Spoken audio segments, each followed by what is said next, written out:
Are you ready? Can Crush Us. It don't really get no better than this the podcast that you're looking for if you're really heavy into wrestling. Hosted by the Mark. Energy that's so amazing. Gotta keep it entertaining. Rep the Can Crusher Nation. Yeah, you know what's going down in the ring. Lights out when you hit a ding ding. Knock 'em out like boom bada bing. Hold it down, you can crown me the king. Got a shout out to the Miz and Duke the Dumpster. We choke slamming everybody. Power driving, hit 'em with a face buster. Yeah, this the show you need and it ain't no need for waiting. Mark, hold it down for the Can Crusher Nation. All about wrestling and keep it entertaining. Can Crushers Wrestling Podcast. Time to break 'em, let's go. Yeah, Can Crushers. Yeah, Can Crushers. Let's go. Hey, this is Base Jesus Billy Starks, and you're listening to the Out of the World podcast of Can Crushers. Hello!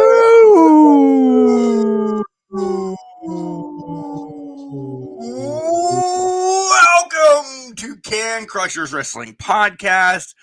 That owl over there is Sir Michael Jenks. I am Mark the Mark. Welcome aboard. Welcome back from Thanksgiving. Hope everybody had an amazing day. Last show was pre-recorded, so we're going to touch on things. Jenks, the feast was amazing. The podcast about the feast was amazing. Grave reviews. Rave reviews. I hope it's not grave reviews. We got problems, so it's grave. And I have a slight addiction. A slight one. Slight addiction. I feel like if anybody follows you on the socials, they know it's a massive one right now. You're really just racing through our hearts at this point. I don't know about your hearts. Maybe your mind and your souls. For everybody on the podcast, the hearts of our fans and listeners. Come on. Jenks, I have... We joked about the run times. We have to be transparent because that's what we are. We joked about the run times and how we felt and everything for the Feast of the Decades. And I hope everybody else that listened enjoyed it. We had a couple people reach in and say, wow, that's a great idea. Can't wait till the next ones come out. So, touche, January. You'll be getting those. We already have something in the hopper that we're excited for. I do want to know how you really did on a turkey trot. I do want to know that. Mm-hmm. But I'm stealing it. Of course, that's because I'm a giant douche. You're stealing it? Myself. Oh, my God. All right. Steal it.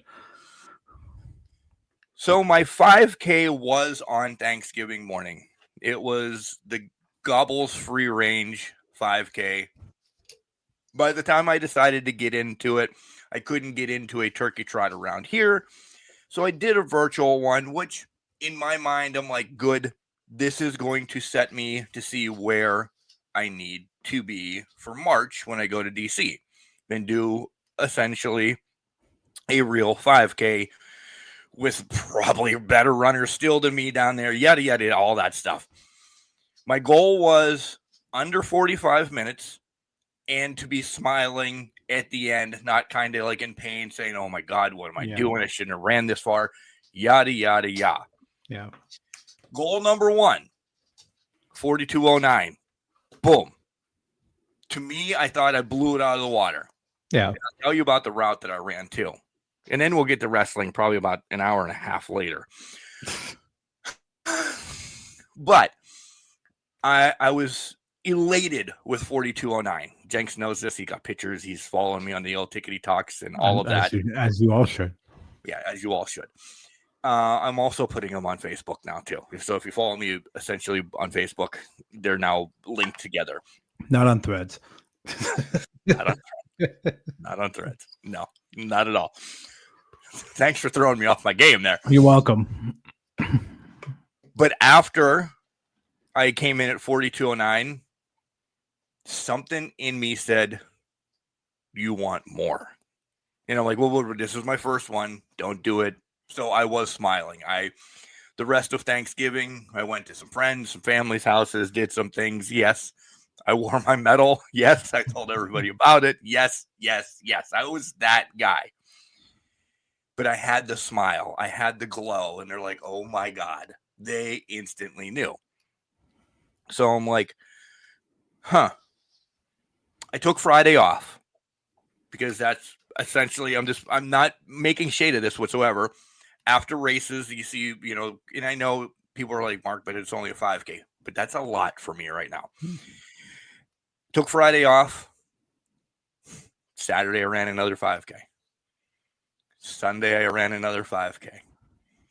Monday, I ran another. And some of these are on treadmills. And I know as runners, and I'm not still classifying myself there yet, but I am. They're still miles. Doesn't matter if they're outside or on treadmills or whatever. I have not ran a 5K since that Saturday. And I feel like your doctor would be frowning upon that at this point. And we went to the doctor on Tuesday, and the doctor's like, "Hey, how you doing?" I'm like, "Well, last time I was here, this, that, and the other, we talked this, we talked that, yada, yada, yada." He's like, "It's doing good, whatever you're doing, the steroids has helped, yada, yada." And I said, "Oh, I forgot," because my steroids are out now. Like, they've been out for a couple weeks. So I said, "Oh man, did that affect what I'm doing?" Looks at me and is like, "What are you doing?" I'm like, "Well, I'm running 5Ks every day." What? I'm like, "Yeah." "How's your knee feel?" I said, "Well, I have the stretchy thing that I put on it. I'm like doing precautions and all of this." And I'm like, "It feels good." Okay. Did like a sonogram on it real quick to kind of look at things. Had the nurse put the warm gel on me and rub it around my knee. They're like, it's healing. It's really healing well. He's like, "I don't suggest that you run a 5K a day." I'm like, "Well, that's only a suggestion, right?"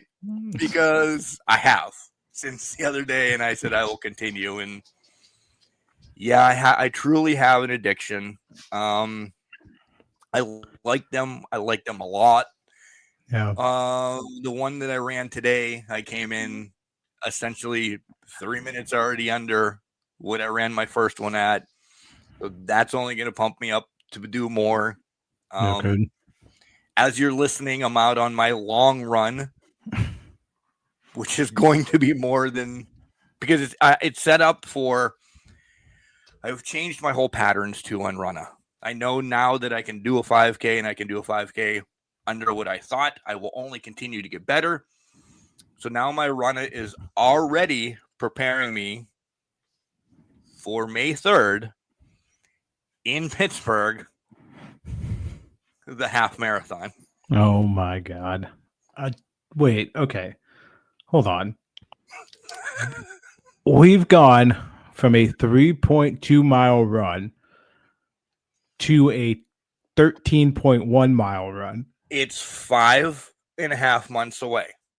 I get that. I know. My progress in my head already says you'll be fine. The time that before the vehicle picks me up is to finish it within 3 hours. So if you're one of the last leg runners, in that, and if you're getting close, they swoop you up, or they say, "Get on the sidewalk if you want to finish it, because we're going to be tearing down right after this vehicle comes through." Yeah. If we math right now, we'll just say 3 miles at 38 minutes. Okay. Mm-hmm. And you were supposed to help me here. Oh, I was supposed to help you. Okay. 3 miles at 38 minutes. Okay, we're going to do this on air because we weren't mathematically. So 3 goes into 13 4 times, right? 5 times. Let's say 5 times. All right. Okay. So 5 times, say 40 is 200 minutes. Divided by 60 is 3.3. Oh, fuck. I better pick up my pace a little bit. Yeah. But I'm under 40. And I have 5 months. You could do it. You could do it. The one thing I'm going to say is if you're going to run outside, make sure it's not 2 degrees out and it's frozen tundra. Like, as of recording, it's going to be. It is already. Like, I'm shocked I don't have a tassel cap on in the house because it's already 9 degrees here in Ridgeway. But that's 5 months to build my endurance, and nothing against, I mean, I know there's hills, this, that, and the other. I'm now playing with inclines because my last couple runs, excuse me, has been on the treadmill. And there, in my mind, again, this should turn into a running podcast and get somebody on here that knows something. But no, Mark's just fucking taking over and saying, this is what I'm doing, da-da-da-da-da. I'm building up the inclines. I'm building up my endurance. I'm doing all that. I'm getting faster. You know, I want more than the 3.1s, but I'm keeping it 3.1s because I'm trying to follow what Run is telling me, you know. Absolutely. It was supposed to be 2.5 today, and I did 3.1. I'm not going to end on a stupid number. Yeah. Well, that's fair. I mean, that's fair. So by then, and I've looked way ahead. By then, I will have to do a 10K. I will have to do more and more. Yeah. I've looked over the 22-week program now that I'm on. That's fair. I mean, you're going to have to do what, 2 10Ks at least?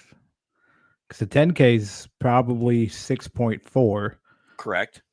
So then you're doubling that essentially. So you're going to be looking at a 12.8. So you're going to have to do a little bit more than that to get through the half marathon. Well, in my mind, the 10K was coming probably in January. Okay, that's fair. If you think you can do a 10K in January and then just be prepared to do another 10K, and by March do 2 10Ks, you should be fine then. Yeah. Oh, don't worry. Everybody on the show will know. We're gonna know. Hopefully the knee's just gonna hold out. So are you getting? I'm now attributing it to performance enhancing drugs because you just finished the steroids 2 weeks ago. That's what I'm worried about, because they're still kind of probably in my system a little bit. I don't know the doctor and stuff of it, and are they still in my system that I'm Barry Bonds in this fucking running thing like nobody's business? How long do steroids stay in the system? I'll get on a list for this. Let's see. You're going to be in the, what was the baseball one that report? Yeah. Stay in your system. I hope it only says like 1 day.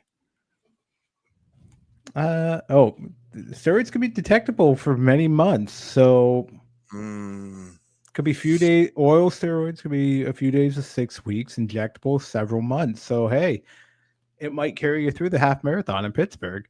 Well, then I just ruined everything, because now I'll be on the anti-doping list for the marathon, half marathon. Trust me, I don't think they're taking random P tests outside.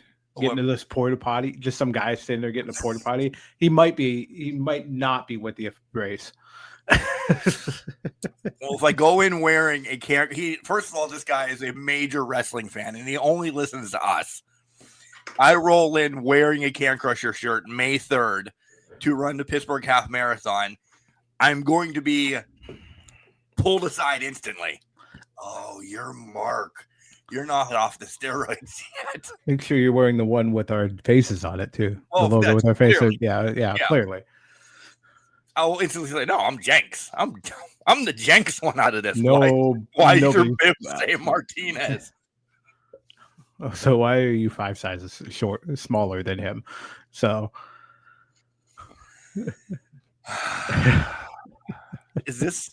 This is a real question. It's popped in my head. By the way, we have nothing to talk about but a couple pay-per-views. That's why I'm just running amok. And then we get to hear about Jenks' turkey trot as well. Lost train of thought because I was worried about other things.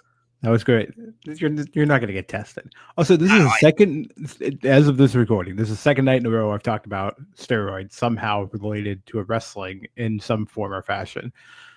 We're talking about it now in regards to your racing on a wrestling podcast. When I was watching Dynamite, Kimberly's pack came out and she's like, "Do you think they take stuff for that?" I go, "Some people do." There was a whole thing in the 90s. There's some people. Can I show you Scott Steiner? Let me show you Big Papa Pump. What do you think his whole persona is about? Yeah. Let me tell you about the early 90s. Yeah. In fact, Vince McMahon and Hulk Hogan had to go to battle against this. There's a whole lawsuit. Oh, that's what I was going to say. lawsuit, steroids. drugs, There you all go. brought it right back around. Yeah, there you go. And this is a serious question. If you are fans out there, let me know. Is this the euphoria that you get from drugs? Because we both have said this many times. I've never used anything. Jenks has never used anything. Like, I'm on a fucking high all the time. And people at work are like, good Lord, you should have started running 10 years ago. I feel like if you do any type of working out, you get a high because you're not used to the blood flowing through your system like it does. So like if I go to like the gym and just like throw weights around or walk on a treadmill for God knows how long, I feel so much better during the day. Right? Because the blood's flowing at that point, because it's like, oh, we need to actually move and not be clotted up or clogged up wherever we need to go. So we need to just move. I'm wondering if that's the case, or gotta be. If it isn't, and this is what it feels like being high, pretty fine way to figure it out. Be addicted to this and get high that way. And healthy. And healthy at the same time. Yeah. Exactly. You're only doing your body good with this kind of high. Yeah. By the way, when I'm running on a treadmill, like, there's 4 good, like, smart treadmills at the Y that I work out at, and then there's like probably one that I will be buying, which is a piece of crap because that's already been looked at too. When am I buying a treadmill for the house? Yeah, I want one. God bless you. I want one of the smart ones that you can hook up your this to and walk in the woods to and run in that. I'm like, yeah, these are great. I don't have $5,000. You know how you can do that? You know how you can do that cheaply? Put your treadmill in front of the TV and turn on YouTube. And just put on like woodland seeds and just walk and run. I mean, that's the best way to do that. Touche. That's probably, I didn't think of that. That's a great idea. But then I don't get the inclines and the declines. I have to put max down. Just pretend. Okay. Did you ever see that one video? I saw this a long time ago. There's a father with a kid in a basket. He put on a roller coaster YouTube video, and he's just taking her up and down and all around, following the curves of it. I mean, there's ways you can make it work. Okay, we'll discuss this once Christmas gets by, I guess. Yeah, right. When money is available. Yeah, my gosh, that's effing Jeep, but we'll leave that for a different story.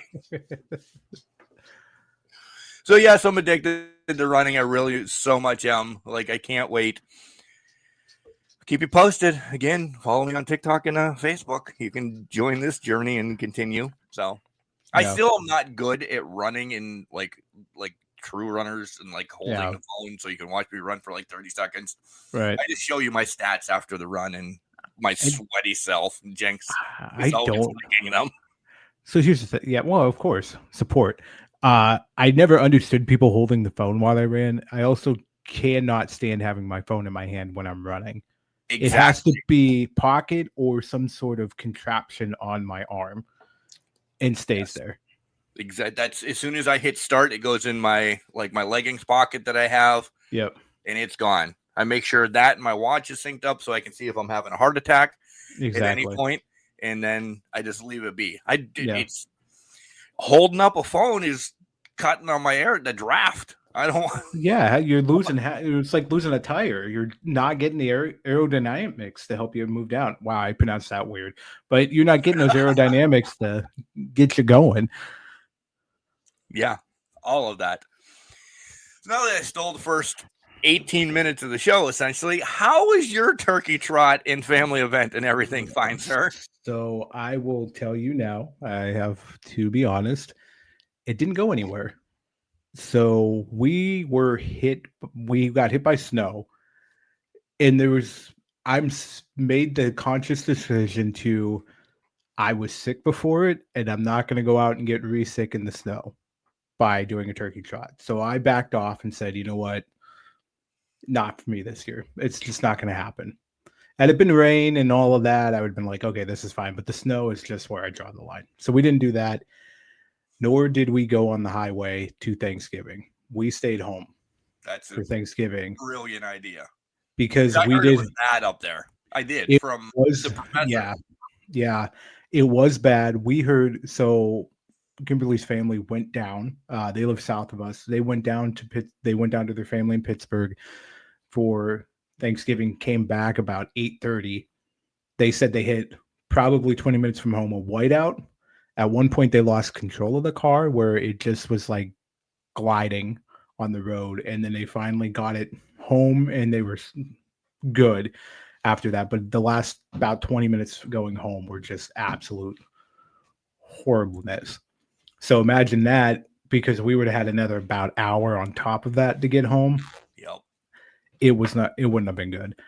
So we were just like, we're staying put. We'll catch up with everybody after that. We met up with them the next day. We went out, had lunch and all that stuff with them and that. But Thanksgiving was just absolute terrible here. It was not worthwhile at all. Not as bad as last year when it dumped 90 inches of snow on us, but it was still not safe to be out on the roads. No, So, I heard it was icy, foggy, and everything up Yeah. around that area. it just was not. It was not good weather for anybody to be out in. Bless the people that did go out and made it to where they needed to go. We kind of just hunkered down in that. We did my family's Thanksgiving the Saturday before, so we got with them, so that was already taken care of. So we were just going to do the Pittsburgh trip, and we're like, no, we're good. So we kind of just said, forget it, and just got to stay at home. So we watched Christmas movies and that, and sat by the tree and had a little turkey dinner ourselves, and it was a nice little getaway type thing. So homey Christmas, homey. it was a homey Christmas, but homey Thanksgiving for sure. And like any other Thanksgiving, you pass out on the couch and not remember what time it is, what day it is, what time it is, whatever. So Do you pass out about the third quarter of the Lions game and wake up the second quarter of the Cowboys game? That's what it always was for me. That kind of is what happens. So if we do a traditional, now I was in the past when I would go hard on food at my mom's house or whatever, you pass out, say halftime Lions game, because you're eating early, you're done eating by 2:00. Yep. You're passed out. You might wake up at 4:35, and then it's a conversation of, oh, are you going Black Friday shopping, or are you just going to kind of lay around, right? Usually it was lay around. Sometimes we fought the crowds up here in Walmart at 5 a.m. for He-Man figures. For He-Man. Oh, yeah. He-Man figures, whatever BS we could find. But yeah, it was traditionally you fall asleep during the football games and wake up. Sometimes I would wake up. I remember when I was younger, I'd always wake up and somebody had turned the game off and turned on The Godfather, because it was always on AMC marathon. Yep. So you just wake up. The one time I woke up to the horse head scene, and I'm just like, what the is What happening? is going on here? What is happening? What did I miss in this Lions game? So I was only out for like 10 minutes, guys. I thought they were playing the Broncos, not killing them. But it was one of those things where it was like, what the fuck? So, but yeah, you pass out on Thanksgiving if you can. So I tried to make up everything that I missed out on Thanksgiving. I've gone to the gym a few times this week. Basically did a 5K in my basement, moving stuff on over the weekend and that. So it was a productive weekend to make up for the lost cause of what Thursday ended up being. But got a sweet sweater out of it. And also my number. So here's my number. It was 493. I did have the number. I had everything ready to go. Just it was not the weather for it. But the sweater, Snoopy. It was Peanuts. Ooh. So Turkey Trot does every year different themes. They've done COVID. They've done turkeys with masks on, or like an Avenger style one. This year was Snoopy. It was the Peanuts characters in that running the marathon and that. So I'll find out next year, because I'm making it the Erie next year for that one. We'll see what it is next year, because you never find out till you have to register. Oh, when it's register time, we'll see what it is. Yeah, we'll figure it out. Maybe it'll be a moon mammoth. Who knows? Probably won't register then. Probably won't register. Hey, switching it up, I want to go pop culture real quick. Still not involved in wrestling, but I figured this is right up your niece's alley, because I have also had downtime of this, that, or the other for a little bit, and I'm sure it's been out for 6 months, but I finally caught up with it. K-pop Demon Hunters. Oh my god! I knew you were amazing. fucking. Yes. Unbelievable. Yes. By the way. Okay. Yes. Now it was on Netflix for a while. Right. I went. So I was behind too because I didn't watch it yet because I didn't have time to watch. I did not watch it with my niece. They had it in the movie theater beginning of November, so I tagged along for it. What did I do as soon as I got to the parking lot? Downloaded the soundtrack on Apple Music and put that on. Yeah. The Demon Hunters got me. The demons got me. Soda Pop. See, Golden has made Golden is fantastic. Golden Takedown is good. Yeah. Soda Pop, too catchy not to ignore. Right. But I think the last song, and it's in my runners list.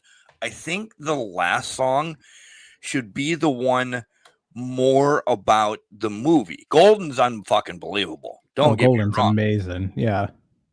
And it's pushed. Now, I have a question about that. That's where I'm coming. Okay. When you're thinking about this movie, though, the last song that we hear, what it sounds like, should be everything about that movie.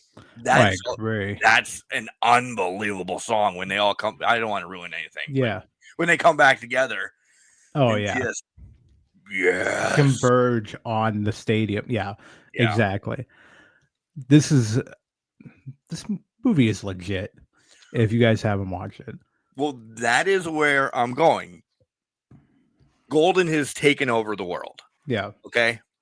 Also on my playlist for running. Listen, we all have different music to run till. That's fair. Is Let It Go. So let me throw this. I love Let It Go. I love Frozen. Has Golden and the Demons superseded Let It Go and Elsa? For this I don't even know. There is a generation about generation numbers, but yeah. Yeah. I kind of think so. I think this decade, yes. Yes. Because I think Let It Go, like Moana, all of that is down. This decade has been about that overstimulating, like in your face type movies for kids. So I think it definitely has overtaken that. Because I know my other niece, who's 8, loves K-pop Demon Hunters too. So it's definitely hit the younger kids as well as the teenage kids and probably grown adults. Yeah, right. Exactly. I was going to Thanksgiving, 3 different places on Thanksgiving. I wanted to get my run, the first 5K done prior to the Macy's Thanksgiving Day Parade. Smart. Which, you have to watch some of it. Right. Well, everybody started calling, hey, what time are you going to get here? When are you going to go here? I'm like, I can't leave the house for about 15 to 20 minutes. They're like, all right, what, max? I'm like, no, the K-pop, and they're called Huntrix or something like that. Yeah, they're Huntrix. Yeah, the K-pop Demon Hunters are coming down on the parade pretty soon.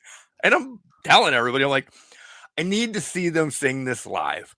Because on TikTok the day before, it was a fucking tsunami in New York. Oh, yeah. It was bad. And I saw them practicing. People were just like 15-second little ones. I'm like, oh my God, they're out in this. And they're actually, spoiler, a lot of the things on Macy's is like pre-recorded. Yeah. Oh, yeah. Huntrix was not this year. Oh, okay. And I've dove into it. Like, I love this song that much. I'm like, I can't leave until I see the K-pop Demon Hunters. And then I'll start hitting houses. They're like, oh my God. So, but I love the parade this year, by the way. Between them. Yep. Fucking Jewel was on it. I love Jewel. Yeah. First college years. Yeah. She was back on. was a Busta Rhymes was on. I'm like, oh my God, this was only the 99th. Next year's 100. What are they going to do? I don't know. They had Shaggy too. Shaggy showed up at one point. I did leave before Santa came, so I'm kind of mad about that. But I can see you Santa got to see mall. Yeah, well, exactly. You got the K-pop Demon Hunters. You accomplished what you needed to. I wanted to see if you were on the same page with them. I really did. I did. I am on the same page with you. Their album made my it's the Apple Music replay, but it's basically Spotify Wrapped. Right. So, I didn't even look at my rap yet this year. I looked at mine. It's about what I thought it was going to be. So yeah, we'll compare rap. We can compare raps if you want at some point once you look at it. Yeah, at some point. Maybe that would be next week's show, because I would imagine Golden has been like, it's on when I'm plowing. It's on when I'm on the garbage truck. It's on in my office. It's clearly played 2 or 3 times during my runs. Yeah. Yeah, it's definitely had a climb. If it's not on my list, I'm going to be pissed. Not really, but I will say K-pop Demon Hunters 9th on the album list. So album list alone. So we'll see what it becomes after that. But did you expect to talk about that today? No, I did not. I don't think you could guess what's on my list. Oh no! We'll play this game a different day. Yeah, we'll play this a different day. But what do you have newsworthy, or anything before we need to get into it? We got to do wrestling. We're not an hour into the intro yet, so yeah, we're only half hour. We're fine. Did you see there was two lists that we released the past couple weeks? The top Bleacher Report's top 10 opponents of John Cena and ESPN's 30 greatest under 30. So I've not seen these. Yeah, I've not seen. No. All right. Wrestling has been. Listen, wrestling has been back burner for me. Listen, it's K-pop Demon Hunters at the top, then it's wrestling down below. Throw a Lions game in there. K-pop and then wrestling. Turkey sandwich. Turkey sandwich at 3, wrestling 4. I went back and I had another Sheetz Thanksgiving hoagie just to make sure. Was it as good? It was better because I think through the month they've learned not to burn the stuffing and or bread. Because the first time it was good, but it was kind of crunchy. Okay. So clearly they simmered down in the oven or whatever. But I'm telling you, it's the cranberries that make all of that. Just cranberry sauce is underrated. Cranberries in general tie things together at Thanksgiving. Yeah. I'm waiting now, and it might be out and about where most of you guys are, but it hasn't made it here yet. It's more of a New Year's / Christmas New Year's drink when 7-Up or Sprite or ginger ale starts putting the cranberries flavoring into it. It's out. It's not here yet, though. That's what I'm saying. Yeah, that's fair. Yeah, that used to be a Thanksgiving tradition. You get the Canada Dry ginger ale, cranberry ginger ale, and you drink that after the Thanksgiving meal. It's fantastic. You drink it with the meal if you want to do, but it was fantastic. It's better than a lot of things. And I'll leave it. Oh, you know what? Going off at this point. See, we're not making it to wrestling at all. I did pick up a 4-pack of beer called Holiday Cran, which is from Southern Tier, and it's like a cranberry orange beer. It's an ale. It was fantastic Thanksgiving. Like just after you eat the turkey and everything, having that, oh my God, it was so good. It was definitely worthwhile. So if you can find it, Southern Tier is one of our favorites. Holiday Cran will knock it out. Also, Market Garden Festivus. I know you don't have it down there, but Market Garden Festivus, the holiday beer, chef's kiss. Perfect. So you're slowly getting to a normal content. You're just getting it. We're getting there. We're getting closer. We hit the cans of the Can Crusher podcast. Now we're gonna hit. Maybe we hinted at wrestling, and now we might bring it back around. But it's gonna be a hard turn. It's gonna be a U-turn because we have to touch on NCAA. The pit season's over. They look like God blessed garbage against Miami. Prediction and I might do it, Jenks. Prediction right now out there from all the smart people. Penn State Pitt at the Pinstripe Bowl in the Bronx. Wouldn't that be fun to go watch? I mean, it would be. I would assume Pitt's going to dominate that since Penn State has completely fallen off the face of the earth here.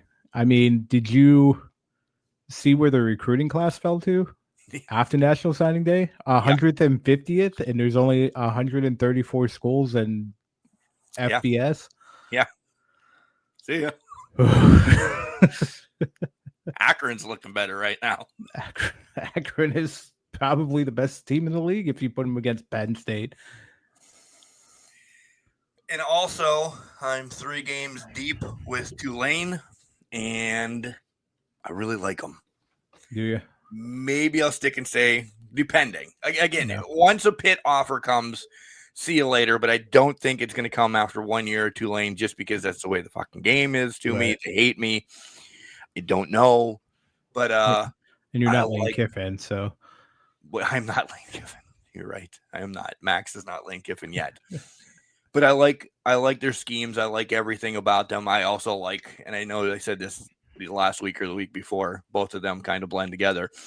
I like that they have 97,000 different uniform ideas that you can do. It's so much fun. Uniforms are the best part of it. Yeah. Dress them up and everything. Ole Miss took them to another national championship.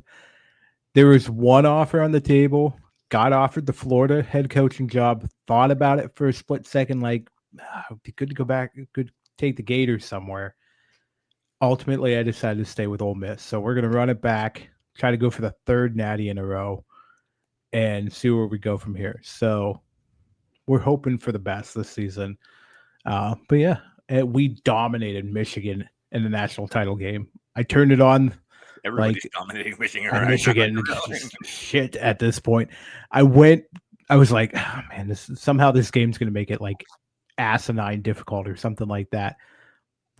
Just kept gouging them with the running game for 20 yards here, 30 yards here, 25 yards here, quick pass touchdown. Then it was 14-0. Then it was 21-6. And then I think it ended up being 35-6 because I let the gas off at halftime. Like, I don't need to do this anymore. They're not doing anything. So, yeah. Were the players standing on the M too, even in the video game? I mean, at that point, we might as well just been pissing on the M for that. All I care, because we were just dominating them from that point. But yeah. Nice. Yeah, so Michigan got house like normal in real life. So yeah, it's a normal thing. Yeah, so Ole Miss. The Big Ten is doing well right now. Big Ten is. They really are, though. They really are. They have number 1 and 2, but video games wise, different story. Oregon's in there somewhere, but they're not gonna. Oregon's gonna make the playoff, but I don't think that anything's gonna happen. Playoffs. Also, my Georgia Bulldogs that I won on the free T-shirt that we got, or the random T-shirt, they're in the playoff too. You're repping State. Michigan State is not. They got a new coach. They got who did they get? Pitt. So both of my teams. Who just got signed by Michigan State? Was it Biff? No, it was. I wish it was Biff. No, it's Pat Fitzgerald from the Northwestern. So, yeah. So maybe you could turn them around. It's almost time to order a new one now. It is almost time. We have to figure out who the next one is going to be. I'm surprised they got the Georgia Bulldog one out. So hopefully you get somebody like Michigan State next year. Too. You know what I'd be hilarious if I got Pitt somehow. Yeah. It's a big year for Pitt next year, depending on who stays and everything. But I'll tell you, I know I got their schedule, not dates. But I got the teams that they're playing, and they go to Miami, whatever. But I mean, otherwise they should be right there again. Yeah. I mean, if they wouldn't have lost to Louisville after a 17-point lead after the first quarter this year, a couple of those losses didn't matter. Yeah. Essentially, the Miami one. That one. Yeah. And I had to bring a Miami fan to the fucking game with me. And boy, was he a douchebag. One of my best friends. Well, he is a douchebag the whole way. As it should be, I would suspect. So he won't be going next year, though. I told him. He's got to buy his own ticket to Miami. Right. Miami himself. I ain't going. All right. Well, that's the show. Nice talking to you. Yeah, good talk. Yeah. Nice, succinct. All right. You want these lists? Yeah, let's do your list. I definitely don't have them, so I just want to hear what you got. All right. So, Bleacher Report: John Cena's greatest rivals. In order, we'll go 10 to 5, and then or 10 to 6. We'll decompress and then go 5 to 1. How's that? Okay. All right. I'll write as you go. All right. Number 10, Bray Wyatt. 9. Okay. Go. You said we're going to decompress after. Let's go 10 to 6. 9, Shawn Michaels. 8, Kurt Angle. 7, Batista. 6, AJ. Styles, not Lee. Oh, fuck. I thought it was Lee. So, let me say, I'm going to get hate. The Bray one is one match that I think makes it stand out. Nothing. I know they had a couple, but I know that it's the one match is why he gets this list. And we all, after we figure out what the fuck was going on, we're like, oh, we really love this match. And Michaels, I think Michaels could have been changed more. I'm never a Batista fan, so I think he's too high for me. I really do. Angle, like everybody could have shifted, and like Batista dropped down to 10 for me, and everybody else, is kind of good. Yeah, I would have suspected AJ get higher. Kurt, they had a good run in 05 where that could have went higher. But Shawn's run, I thought would have put him in the top 5 because him and Cena had a really good WrestleMania build, and after, I would have put Shawn Michaels into the 5th, into 5. So, all right. Number 5, Brock Lesnar. 4, Randy Orton. 3, Rock. 2, Edge. 1, CM Punk.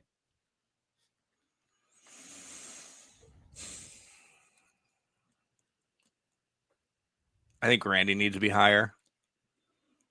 I know it's sitting at 4. Like, these are all very interchangeable in my mind. I'm thinking the Punk one might be too high. I love Punk. Everybody knows I love Punk, and I love what they did. But I think it might be too high. I think Edge should probably be number 1. Edge, Randy, Rock would be my 1, 2, 3.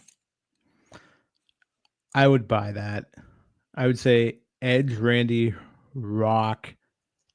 I would move AJ to 4 and maybe Shawn to 5.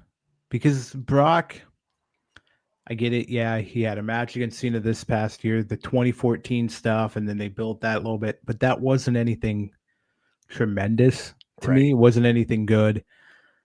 CM Punk, they fought all the time, bangers, but it was top 5 was kind of, you don't remember Punk for Cena in that rivalry. He was just bumps on the road for Punk to kind of build himself up. The one I would have thrown in this list was Seth, I think, somewhere, because I think that whole run with Seth was probably good enough to elevate it. Yeah. Sentimental and everything. Does Bray really belong on this list? I don't think so. I mean, I don't either. I think they did that rivalry wrong in 2014 when Bray didn't win at WrestleMania. Bray should have beat Cena at WrestleMania.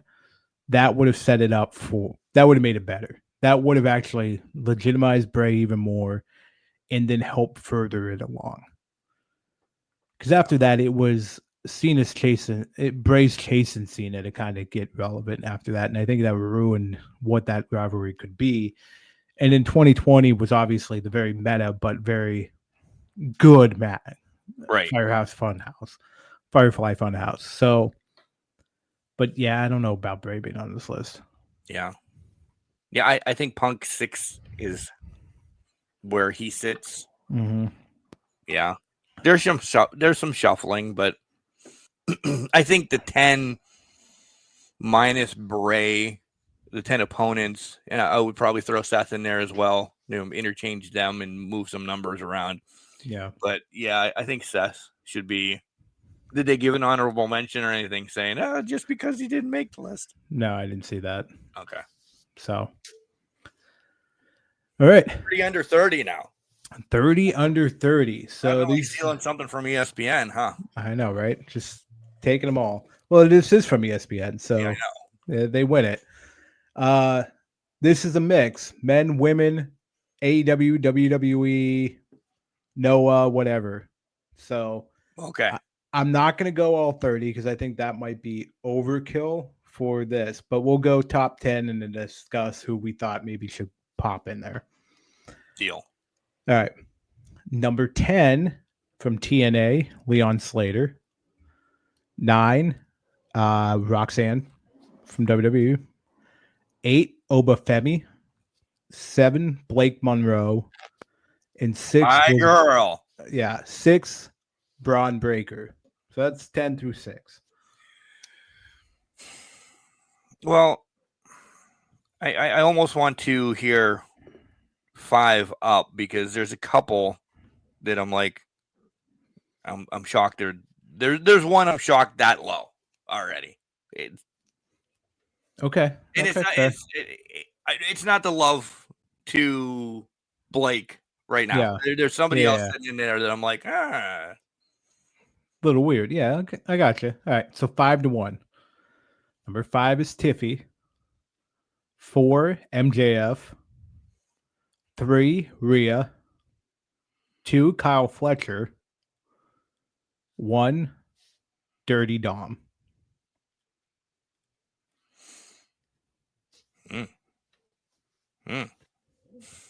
Okay, so maybe I can't fight with that. I don't think you can. I would fight Tiffy out of. I would fight Tiffy out because, and listen, it's probably only because of booking. And I know everybody, this is not what they're dealing with. But she was booked dirty. Yeah. The last 6 months or so. Yeah, exactly. She's right in front of me. I love Tiffy without a doubt, but I've lost a little, and I think probably the universe has lost a little too. We need clueless, bitchy Tiffy back compared to cheerleader Tiffy that we're having right now. Yeah, absolutely. I also think for me, Blake could be higher on this list if she was still Mariah May, because I do think she lost a lot of steam. Yeah. That from that month and a half off really derailed her. Yep. Absolutely. You could interchange. I think Dirty Dom is number 1. I'm gonna say by a mile. Dirty Dom he has it all right now. Titles, mic skills, ring talent, mannerisms. He's got it all. I still think MJF's 2 though. Nothing. I love Kyle. Yeah, Kyle's just building his brand. MJF is already at the top of his brand. And I might get hate. Kyle's mic skills are not as polished as everybody else on this list, especially 1 through 5. Absolutely. Rhea, I really have to believe, yes, Rhea is number 1 female. If that's the way we're gonna bookend this, without a doubt. Yep. Braun is the one sitting at 6 that I want. That's why I wanted to hear 1 through 5, because I'm like, they have Braun Breaker at 6 when he's got the rocket already fucking lit. Yeah. They're just waiting for that moment, and the moment's kind of already been booked, and we'll get to that here. Yeah, exactly. So I would agree with that. Yeah, I think 1, 2, and 3, 4. The names on 1, 2, 3, 4 I don't want to say interchangeable because Dirty Dom, MJF, I think are 1 and 2, Rhea 3, Kyle 4. Kyle could be 5, and Braun could throw in there. Slide Tiffy around. I like that you said about Mariah May. Yeah. Roxanne has lost a little bit when she first started, and now she's kind of pigeonholed with the what the hell are they called? Judgment Day. Yeah. But I think she's probably gonna have a great year. I think we all know where this is going shortly. Oh yeah, 100%. This is gonna explode at some. Liv's gonna win, and then it'll explode. Mm-hmm. So, interesting fact about the list: AEW. The next AEW person appears on the list at 21. So between MJF and this next person, there's nobody on this list from AEW from 4 to 21. Who may it be? Danny Garcia. And here's the thing: 21 through 30 has, doing a quick count, 5 AEW superstars, including Garcia. Wow. They're very heavy in the 20s. They're very heavy in the 20s. Don't touch the 10s or the aughts until you get to 5. I don't know a lot about Slater. Throw me under the bus for that. Yeah. I think Danny was hotter a year and a half ago. Maybe could have climbed the list if he would have, continued there. I don't know if he's top 10 yet, but 15 maybe. I think he could have been a little bit higher, but yeah. One of the ones from AEW, Megan Bain, was 24. I could see Megan Bain. I've been on Megan Bain since OVW. Yeah. I mean, you could make the argument Megan Bain, Daniel Garcia in the 10 to 20 range. Yeah. For sure. So Bain has so much overseas noteworthy too, from Stardom, everything. Yeah. Like, she's almost their cash cow waiting to happen too. Absolutely. It's just a matter of time. It's not now, but it is soon. Yeah. So I like this list, by the way. I'm gonna have to pull it up and look at all. This is a good list. Yeah, there's some. I mean, it's pretty straightforward. Who's Mr. Irrelevant at 30? Mr. or Mrs. Irrelevant at 30? Mr. Irrelevant at 30 is Atlantis Jr. from CMLL. Okay. So I've seen some of his stuff since both were linked with him at one point or other. Yeah. Absolutely. So yeah, Mr. Irrelevant, Atlantis Jr. I can't remember who was on the list last year. I think Dom was top of the list last year because I think we talked about it last year, but that's your 30 for 30 on that. Prediction waiting to happen, 2026 Dom year. And you know what I'm talking about. Yep. I think I already know what my bold, not so bold prediction is for that. Yeah. Okay. I'm excited for that. That's only a couple weeks away, by the way. We're gonna get ready to do all the real wrestling stuff, but we're gonna do what we need to, and then we'll come back. We're gonna pay the bills. So we're essentially 2 weeks away from Ask Can Crushers. So make sure you get your questions in 2 ways. You can do it. One is cancrusher69@gmail.com. Make sure you send those in. I have not checked the emails for that this week. I've just read great shows. I haven't seen anything else across the board, and I really wasn't looking hard this week, but I will be on the old email machine this week, pulling up questions, getting them ready for us, essentially. So that's 2 weeks away. 3 weeks away is the Crushies. It's Jenks and I. We'll sit down one random night. We'll pop over the bourbon. We'll pop over whatever other shenanigans that we're going to have. Lovely beverages we have. Those are long shows. Stick and stay for those. But somebody usually ends up drunk at the end of it. And I'm pointing my finger at myself already. So be prepared for that. It's going to be a good time. It's going to be a good time. It's a good time as well. Next week will be probably very much dedicated to somebody. Yeah. Probably. Just saying. So we have a pretty booked month of December coming up. Yeah, it's very, very. Everything's done. This is it. This is the last wild card show where it's going to get thrown at the wall. Yeah, because everything's been pretty much booked. So. And essentially, probably, your first show in January will be Decades of Tag Teams, because that's just going to be holiday weekend as well. Going to work it. Yeah, that's how it's going to work out anyways. We can essentially record the next 3 shows tonight, folks, and you don't know. But you'll know, because you'll have to get running updates as well. Absolutely. You got to get, we need to fill that in. You can't leave the people, you got to give the people what they want, and what they want is running updates. Without a doubt. I'm sure they fast forwarded through that. But get your shit in for Ask Can Crushers. Again, it's cancrusher69@gmail.com, or the phone number. There, it's dusted off. What is it? 814-299-6687.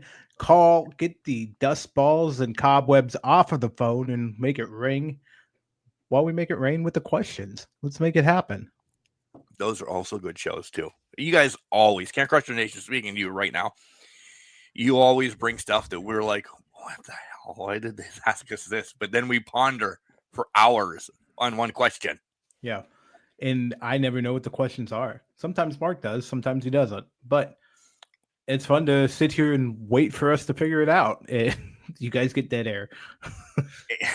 And then Drake always says, who are your pillars? And we have to come up with pillars on the spot. Drake that's been his question since the inception of Ask Can Crushers. Listen, Drake, we appreciate it, but that's also why we did last week's episode on the decades, feasting on the decades, so you can listen to that one instead. So there's pillars. Calling Drake out. Yeah, I'm calling Drake out. We've answered his question this time.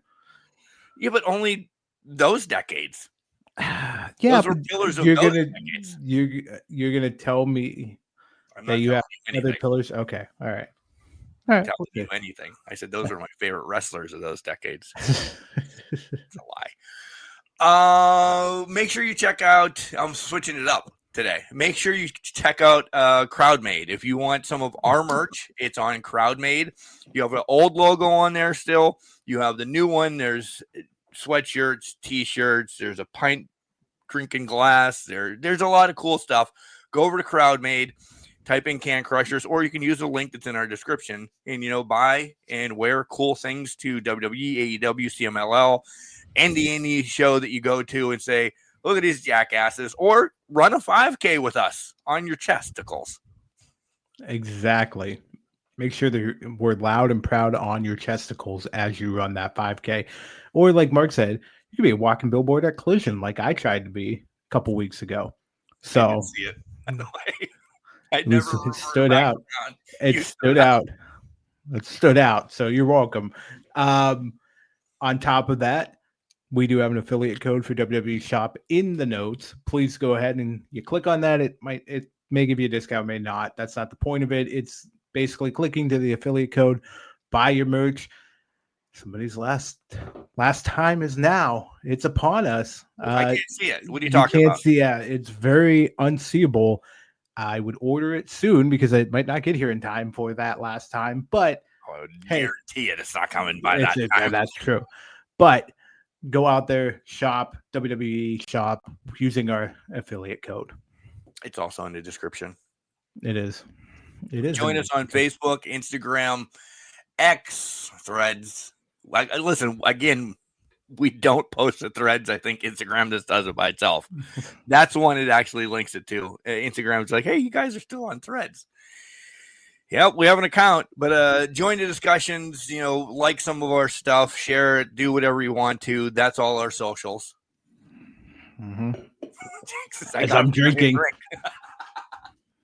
To that point, our socials, you can listen to us anywhere, whether it's Spotify. Maybe we're on your Spotify wrap for podcasts. Oh, we would be. I'd love to see that.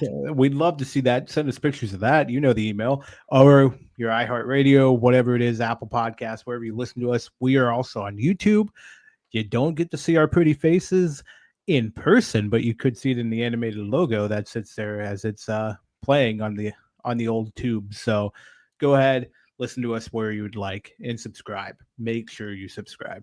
Yeah, and comment on shows too. And I think there's a new button I found out on the old YouTube hype. Is there? I don't know. We have it because I don't hype. We hype. We're hype. We're hype enough. You know, if you can hype us on the old YouTube, hype us. As the kids say, we're golden. Nice wrap around. Thank you. All right, we're going to take a quick break. I'm losing my voice for no apparent reason. And we're going to come back. We have an AEW pay-per-view we're going to touch base on. We have Survivor Series that we have to discuss. And we'll throw shit against the wall as well and talk about who we both think the Black Scorpion's going to be that made his way into the War Games. Plot twist, it's Flair. Woo! Woo! Hey everyone, this is Anna Diaz, and I will choke you out if you don't go and listen to Can Crushers podcast. Welcome back, everybody, to Can Crushers Wrestling Podcast. It's time. We got some catching up to do. We got some pay-per-views or premium live events, as some might call it, to catch up on here. So we do.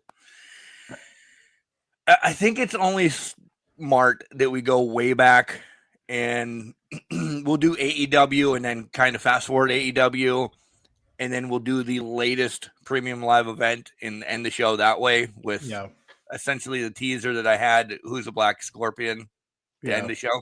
I like that. I like that a lot. All right. Let's do it.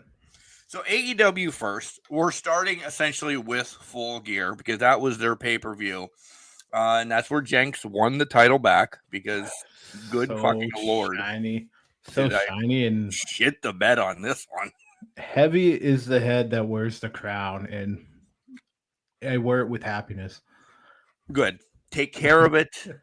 If it's 2027 when I get it back and carry it across New York City Marathon finish line, that's what I'll do. It's not that I'm leaving or disregarding wrestling or anything, but I'm busy over here, Jenks. I can't be you anymore. I can't be as good as you. I know that now.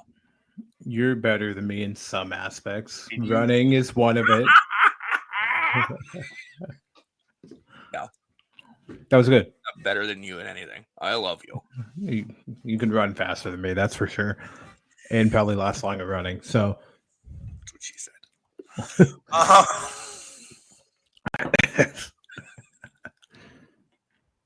CMLL Trios match. It was hey, I don't know. Okada coming out late was kind of like, it's gonna fucking happen. It's gonna happen. I kind of love this because here's the thing. Knew you would. They built it up last month with, we're carrying this over into the pay-per-view, which we both thought was okay, that's weird, but okay, something new, right? Right. It was a WCW poll for like night hour 2. But incorporating Okada just showing up whenever the hell he goddamn pleases because he only fights on pay-per-views was kind of a chef's kiss type thing. It was cute. It was fun. I like that part of it. I still don't get carrying it from the pre-show into the pay-per-view, but that was a good play on it a little bit here. Let's play with it a little bit. And that worked out for them. And they didn't win. I mean, sometimes you can't win. It led to the story, I guess, as we trickle down the line. We'll touch more on it as we get to other things. Darby and Pac, this both caught us off guard. We both had Darby winning. We're like, oh my God, this is going to be. And yeah, it was a great match, but I didn't expect Pac to win. I didn't either. I guess in hindsight, okay, yeah, the Death Riders are the Death Riders, but it also to me was like Pac hasn't put himself over that threshold yet. So Darby's been beating Mox time in and time out. All of a sudden, Pac's over here beating Darby. Probably plays into what has been teased for several weeks now. Yeah. And what comes in later in the pay-per-view. So, I mean, knowing that, it's an interesting dynamic that we're playing with here. I mean, we're essentially 3 weeks out on this one, doing a kind of a recap and what has happened and watching AEW down the line. We still want to give you our thoughts on Full Gear, essentially. Yeah. That's where we are. The 4-Ways women's match, that was a fun match with Tony pinning Harley. Yeah. They get to pick the stipulation for the match. Did you have Tony? Yeah, I thought it did. Yeah, and I went with the Sisters of Sin, thinking that because the stipulation thing was tied to it, the heels were going to get to pick it. And, of course, this was where I really started going downhill in this whole pay-per-view, essentially. But they don't book it like that when AEW. They like the good people to have the stipulation. They like to give the people what they want. Right, they do. They're the best friends. Best friends that we could ever be. How upset were you to see the Sisters of Sin get eliminated? Pissed. I knew you would be pissed about that. I was really hoping that they were going to be, because, and I've said this for weeks and months now since they said stuff about the titles. Tony doesn't need a title. Tony can do stuff without. This is a good way. Poor Sky is there from the very first pay-per-view of AEW's, and yes, she's had some injuries. This, that, the other thing. I thought Julia was the greatest TBS champion out there by far. Yada yada yada. I'm like, okay, they can get them back in. Again, I don't think they truly need titles because that's just their character, this, that, and the other. And they're babies still. They're young, without a doubt. You didn't say anything about the 30 under 30 thing. Right. I would hope they're in it. Don't spoil it for me when I look at it. I would hope they're in it, especially those two. But I was just mad. I'm like, okay, because do we have to go by the whole, you need a legend to have the title first to make it established. Well, that happened in the WWE with Sasha and Bailey having it, and then that whole debacle happened there. Yeah. Why not give it to the young whippersnappers and let them become the title instead of the title making them? Yeah. Well, that's why it pissed me off, and they're not going to. But they'll have it at some point.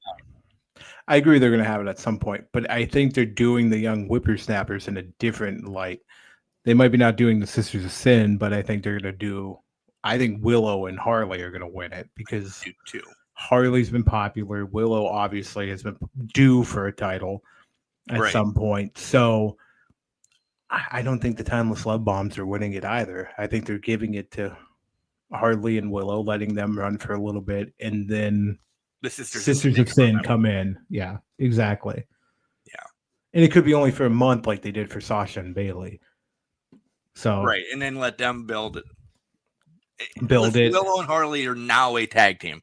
Beginning of this, they were two people put together. Yep, absolutely. So, FTR against the Broditos. I put hell of a match and they win. And I remember this match. This match is probably going to be talked about in a couple weeks from us. Absolutely. It was good. Listen, I was expecting high things based on the July match. So when this match happened, they exceeded that expectation and played right into it with FTR winning it at the end. There was just no way to get past it, but it also made this entire title run feel justified and right, because you and I were throwing back and forth this whole title run. Holy shit, they won again. And you even said it before, when you made the pick, you're like, I'm picking them now because I always pick against them and they don't win. Right. And so you pick them and then they finally don't win. They don't win. But it was well-deserved for FTR, and it probably moves us forward with the Christian and Edge storyline or Christian and Cope storyline whenever that comes down the pipe here. Dude, we have a couple weeks for my prediction to come. This was one that I stood firm on last year. Oh, absolutely. I mean, it could happen. Or they just show up at the end of the year. I think they only show up at the end of the year. Yeah. I don't think it happens at the end I of the think year. so. That bums me out because I already know I got one wrong. I've got many wrong there too, but you nailed the fucking casino gauntlet like you booked it, essentially. I don't know. Let's take a step back here because I think there's a lot of layers to this emotion right now. And here's what I want to ask you because I've been dying to ask you this since they showed the title on screen. What are your thoughts of the title belt? Put Ricochet aside. Because the title belt's the NWA TV title. I know. Exactly. I know. I wanted your I love it. It's the NWA. Okay, you do love it. Do you? Okay, so you love it. I mean, obviously, because it's a beautiful title in its own right. Right. But AEW just blatantly being like, here's a sticker. It's our title now. Yeah. And this is what our national title bought one like. on belts.com and just put AEW on it. It's all they fucking did. They changed TV to national and put their logo just like a lick and stick. Boom. It's the NWA TV title. It's exactly what it is. Oh, 100%. I was dying. I'm like, that's a fucking NWA title. What? Yeah. They could not come up with a different design. And that's why now, after seeing this and yeah, that's why Billy Corgan and everybody else in the NWA is pissed off because it's when you got Mikey from the Spirit Squad coming out of Mikey Mondo out of whatever corner he was in because he has the title. Right, the real national title. The real national title. He's bitching about it. This was just too funny. Yeah. It's a beautiful title, and I like it better than. Remember the national title? It was like a monstrosity. Yeah. That was ugly. Yeah, absolutely. But I don't know. Some of the people in this, and I know. All right, let's just say this nicely: the national title is clearly the mid-card title. Clearly, the lower mid-card title. Well, yeah, because some of the people in this gauntlet match. What? Nothing against them. Mark Davis, hey, how you doing? Thanks for coming. He's like a Archer. He shows up just to get beat. Did we think Speedball, Daddy fucking Magic returning? The first three people in this match were clearly the only ones winning this. Yeah. Why was Claudio even in this?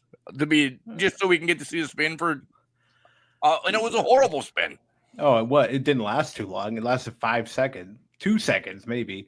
Yeah, but this to me was just here's a gauntlet match with every faction we have that doesn't have an actual match in it. Because then you had that's exactly what it was. Here's the Hurt Syndicate. Okay, here's the Dynasty or whatever the hell they're called.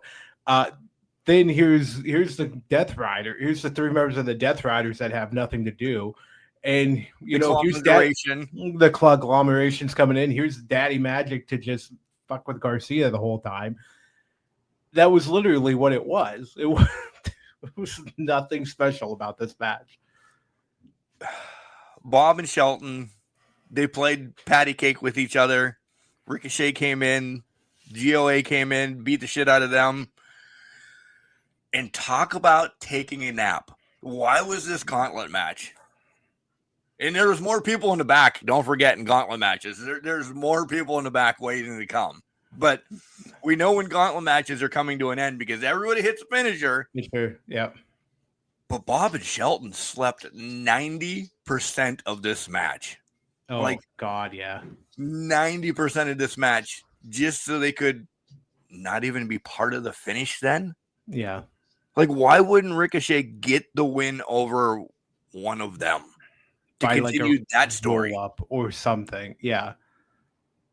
Yeah, I know they were involved, sort of pseudo by crushing Knight, but continue this with them. Yeah. How is it over? Oh, we know it's not over. But it's definitely not over. The night of that, we're like, oh, so he should never see Bob and Shelton again. Oh, guess what? what we're getting still. Yep. It's going to happen for ages at this point. I don't think they're ever going to stop fighting each other. Yeah. It's like they found a safety net, and it's themselves, and they're just going to stick with that. Well, what's 3 times 3 times 3 times? I mean, there's a quadrillion different ways that you can have these guys fighting each other. Yeah. They're going to find every combination. The only other person I thought, oh, they could surprise us and give it to OC. That was the only other person that I thought, huh. But you even said, well, he's probably going to get thrown into this because he has nothing to do. Yeah. It was bad. And unfortunately, he also brings the legitimacy to the match because he's a main event caliber star for them. Yeah. This is below mid-card match. Yeah, absolutely. Mox and Kyle, no holds barred, blood and guts all over again. I had Mox. I thought, but you exactly said it, Kyle, and it plays into going back to Pac and everything that we've seen recently. Kyle gets the win again, and Mox, see ya. Nobody believes in Mox. Nope. The perfect epitome of this, it was the promo after the pay-per-view when they all looked at each other like, we have to put this old dog out the pasture. Mm-hmm. And the C2's playing into this now with Claudio picking up the win against Mox on Wednesday night. Mox is going to struggle. He might get a second win, and then I don't think he's getting past. No. I think that's it. I think he beats Roddy, and then maybe he draws with OC, and Takeshita takes him to task. Yeah. And that's it. Yeah. Are we getting... I don't think the Death Riders are done. Mox has done part of the Death Riders. He's going to have to beg, borrow, and steal to get friends to take on the Death Rider. Like, this is that storyline moving forward for 2026. Is it beg, borrow, and steal friends, or is it Mox going Lone Rider? Well, he's going to have to go Lone Rider for a while. I think so. I think he's just going to go fucking at him. Now, the question then becomes, what's the buildup? To your point, obviously he's got to recruit somebody to help him. What's the buildup? Is it blood and guts hopefully next November to really give War Games a run for its money? Or is it... Pause right there. We'll get to War Games, but I got words for War Games. Not Games. even a fucking comparison to what happened. I got words for War Games. I got words for War Games when we get to it. We'll get there. There's no comparison. Tony wins that battle across the fucking board. Okay. But to that point, maybe it builds up the blood and guts next year, or like an Anarchy in Arena, depending on how fast I want to move the storyline. Again, though, there's 97 people he's got to go through. Well, 100%. 97 people he wants to go through. And that's what I'm saying. There's going to be a fight. It's going to be a team versus team battle. And then eventually he's going to get back to Claudio, because Claudio is the leader of the Death Riders right now. Right now. I think, yeah, right now. There is going to be a fight for that. Also, give Marina props, because her facial expressions every time he loses is selling this. Like, she knows it's not good. Like, she's really upset that this has got to go the way it's going to go. Does she lay him out and then they just attack one time?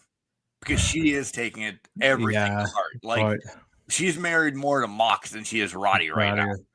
100%. I think she gives the first shot, or she's going to be the one to choke him out like they did with Danielson and put a bag on his head. And it's going to be in that submission they did to Mina.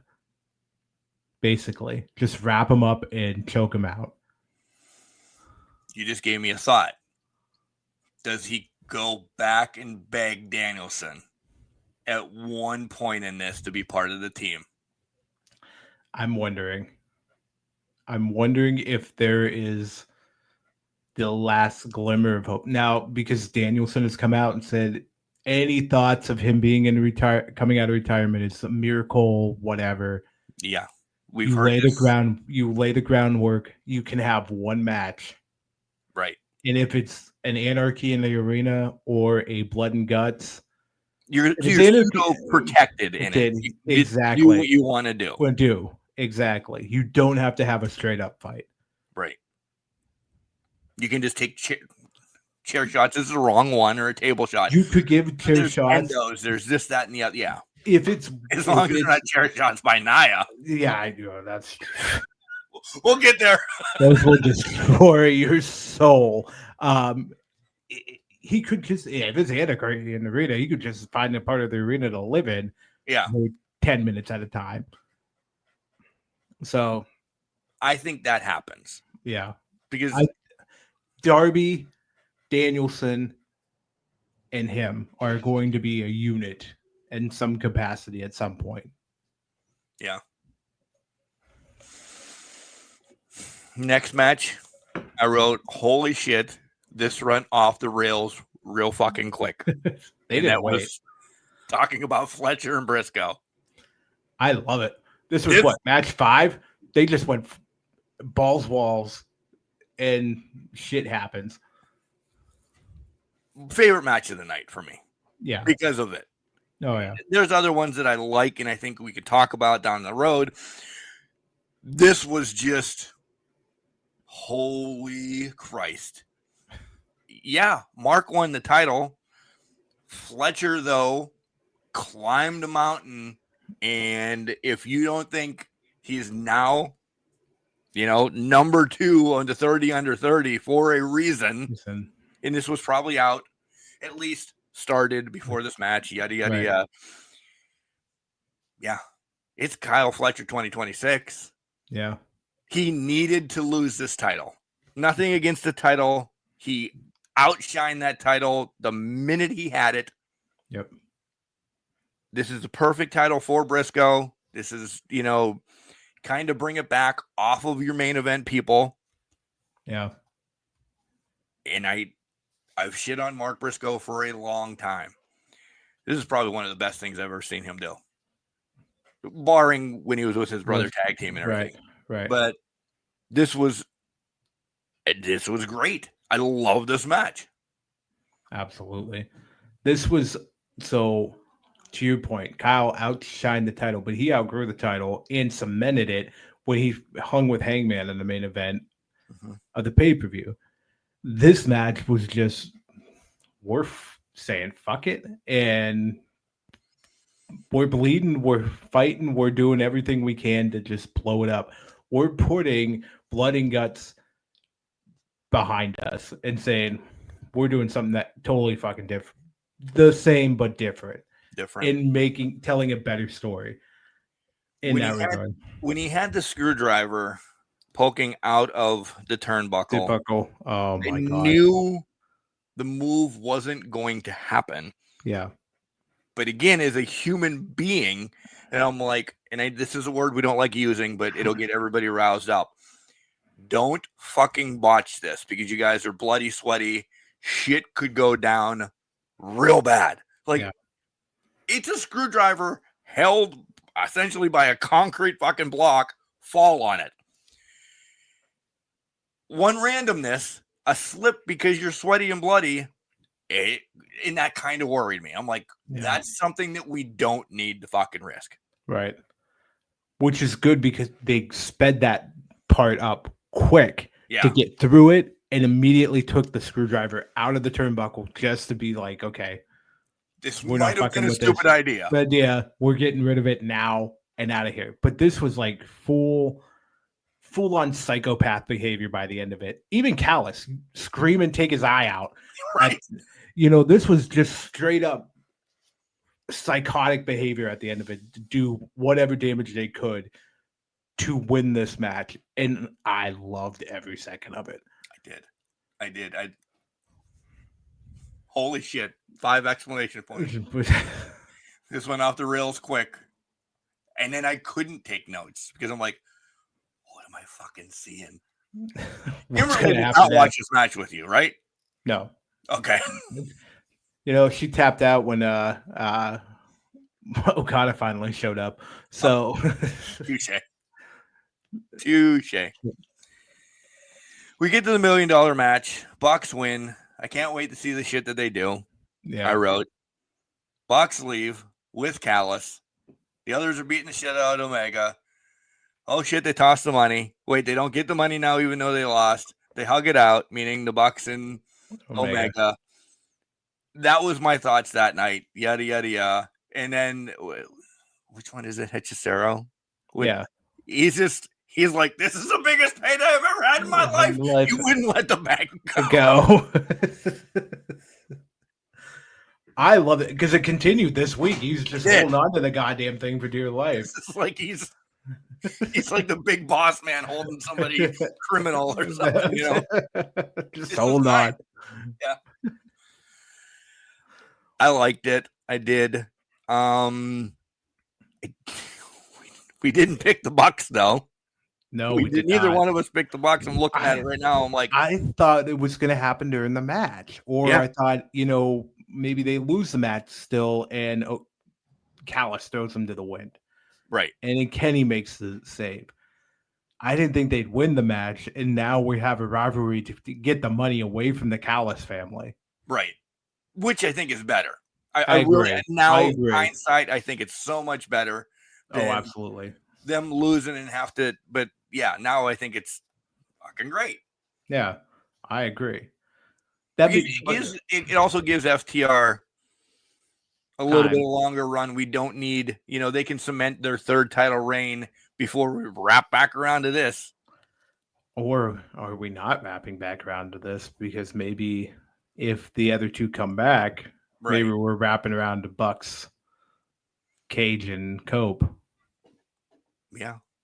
Well, which then they would have then faced, I believe they faced the Dudleys before, so they would have faced all three teams in that TLC match. Mm-hmm. Yeah. Who knows? Maybe Matt and Jeff will come over too for another one off. Oh, well, let's see. Well, they got to get out of their WWE TNA contract first. Right. Yeah. By the way, Joe Hendry now a WWE official. Like he's a referee. So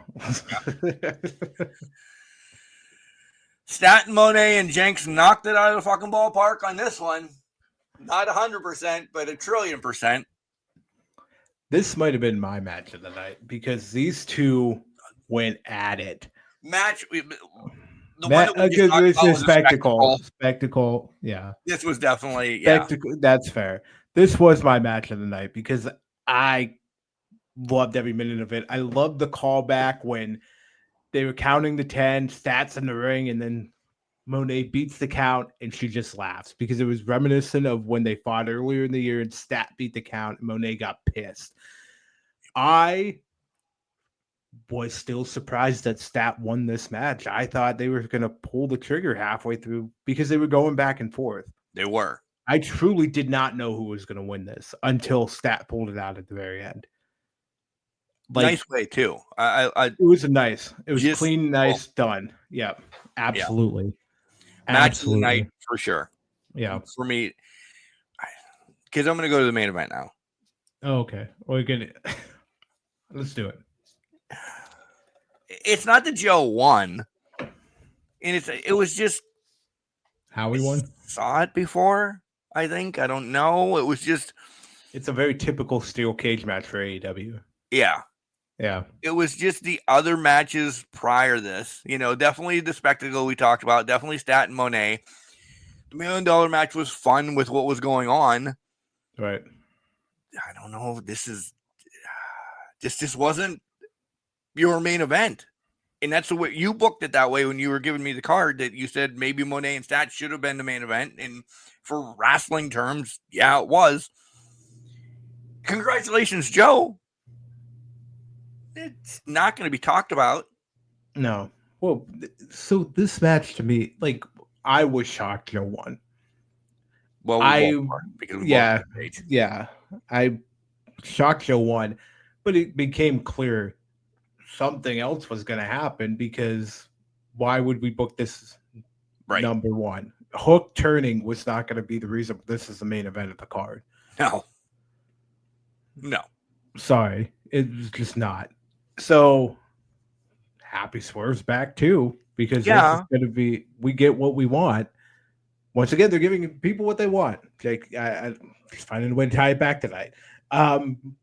But give the people what they want. Give the people what they want.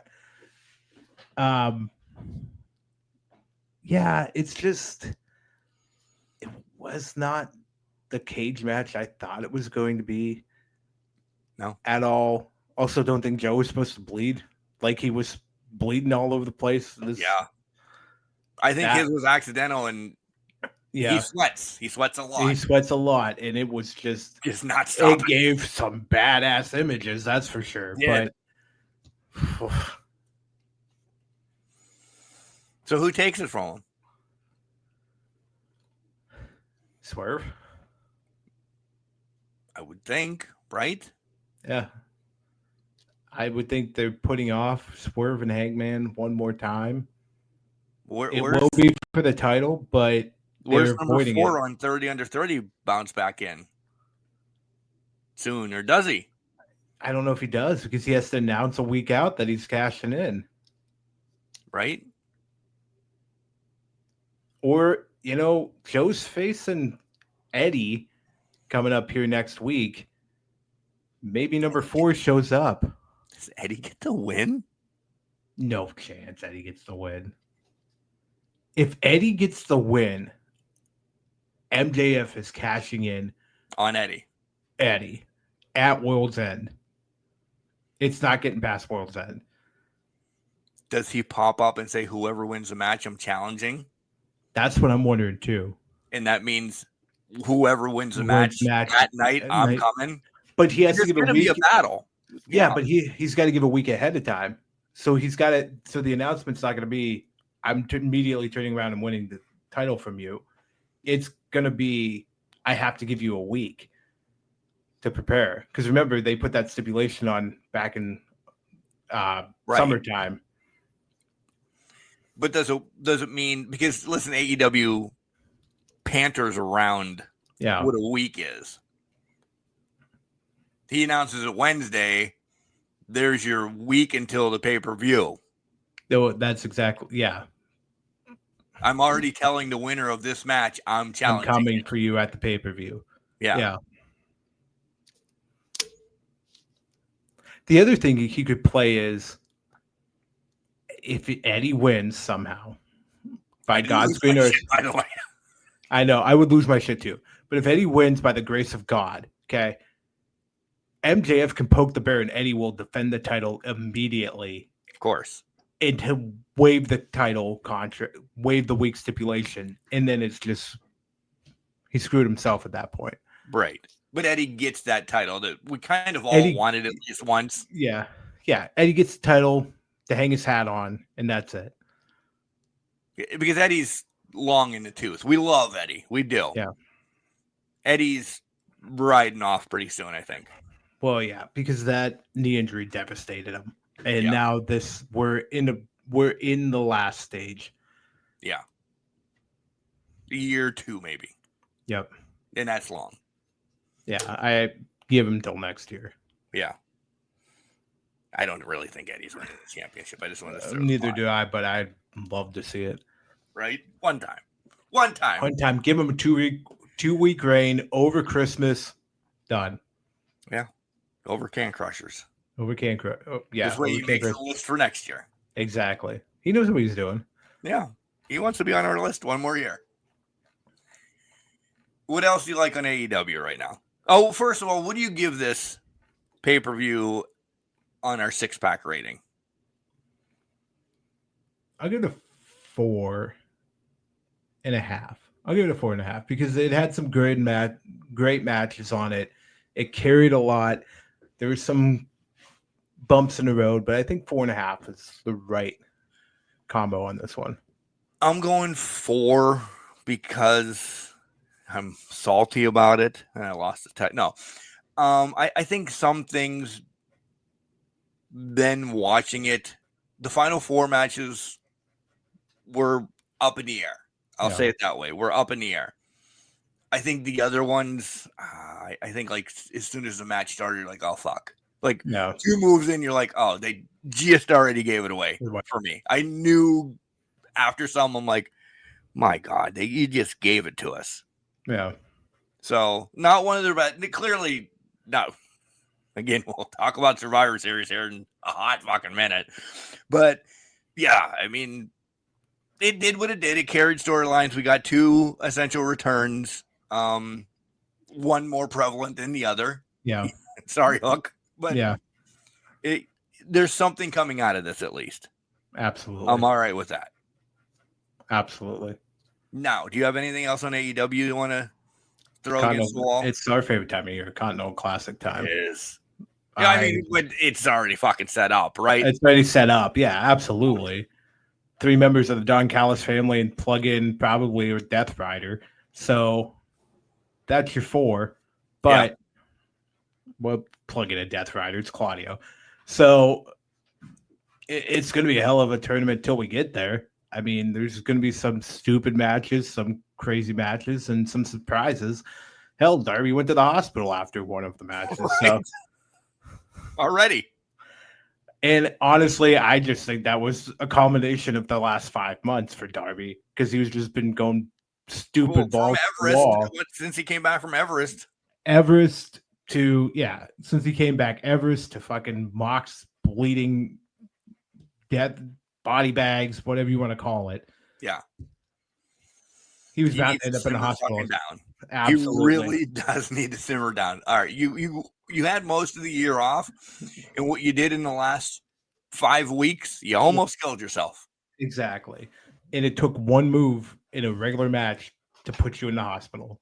Yeah. Maybe you should calm it down for a little bit. We'll see you. We'll see you in a month. Yeah. Take some time. January. Do something. Yeah. Just go ride your skateboard easily. Exactly. Yeah, Continental Classic is going to carry this until we get there, and then it's the meat and potatoes of it. Absolutely. I mean, and that's perfectly fine. Yeah. It's the best time of year. For them. Yeah. For them, absolutely. Best tournament out there. Well, AEW holds. But yeah, absolutely. So, all right.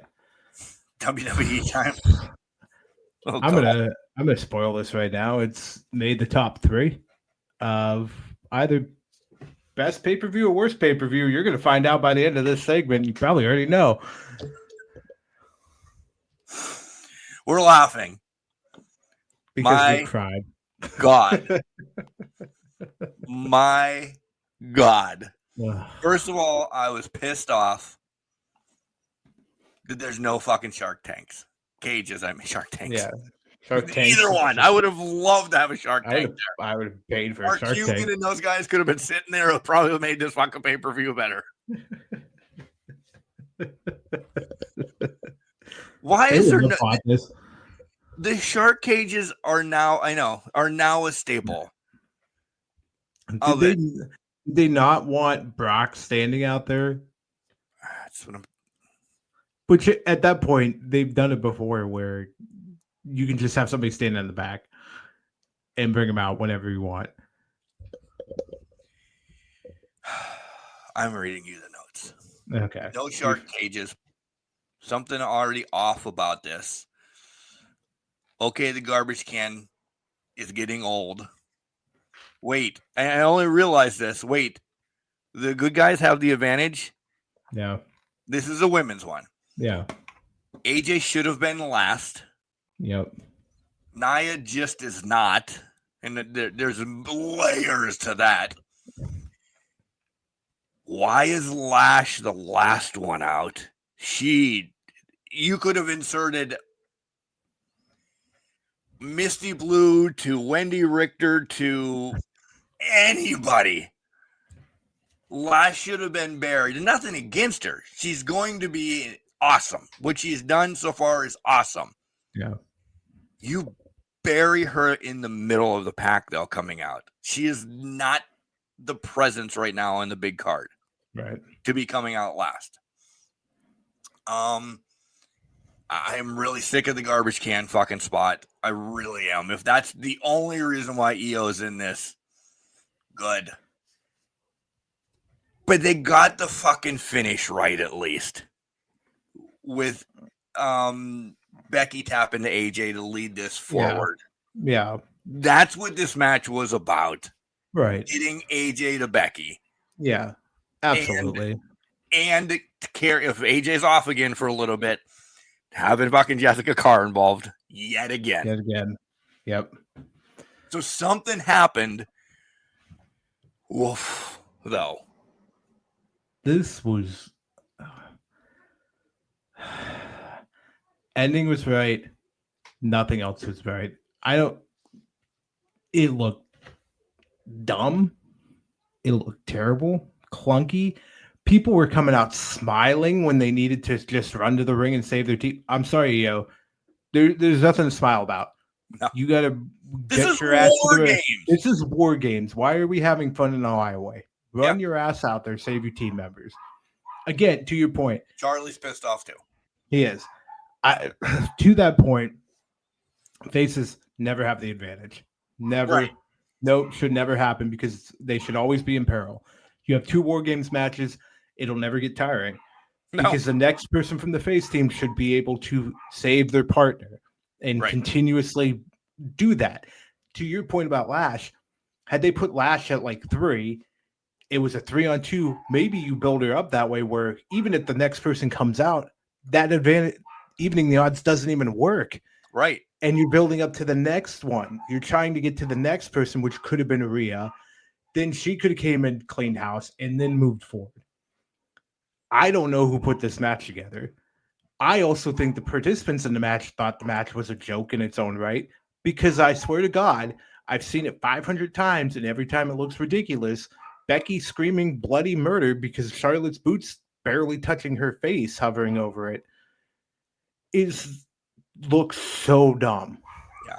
By the way, shout out to Charlotte's gear. Absolutely. I love that whole story. Unbelievable. And then the pictures either prior or after with the family and the kids. I just got dad chills right there. Unbelievable. Absolutely. I love that. Until I saw him, like, what the hell is Charlotte wearing? And then we got the explanation. Like, you win. That made sense. Yeah. It was. I loved it. And then the match happened, and then it was kind of soiled it a bit. I'm sorry. I know. We know AEW, this was their ultimate petty revenge for WWE booking a show the same time by booking Blood and Guts to a week and a half before Survivor Series. Here's the thing, though. WWE still could went out and put out a good family-friendly product that made sense and was fine, that worked within their confines.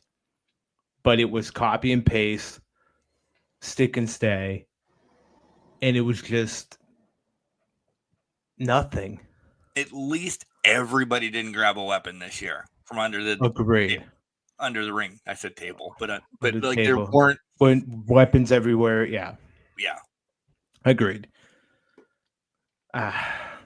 This wasn't great. No. Then we get to Cena and Dom. The fake injury is great. That's, kudos to Eddie. The girls get tossed. I'm like, well, know what's happening now that the girl, Roxy and Raquel get tossed. I'm like, well, I know what's happening to end this match. But let me spin it this way. We know Dom has gotten the rub over the last month, essentially, from Cena. That's the torch, do we think? I mean, we're going to talk about the torch next week when that match happens and everything, but I don't know. Whomever it may be, I think the torch got passed here more so. But we'll discuss that. You can do it. Doesn't Liv get a little bit of it then too? Absolutely.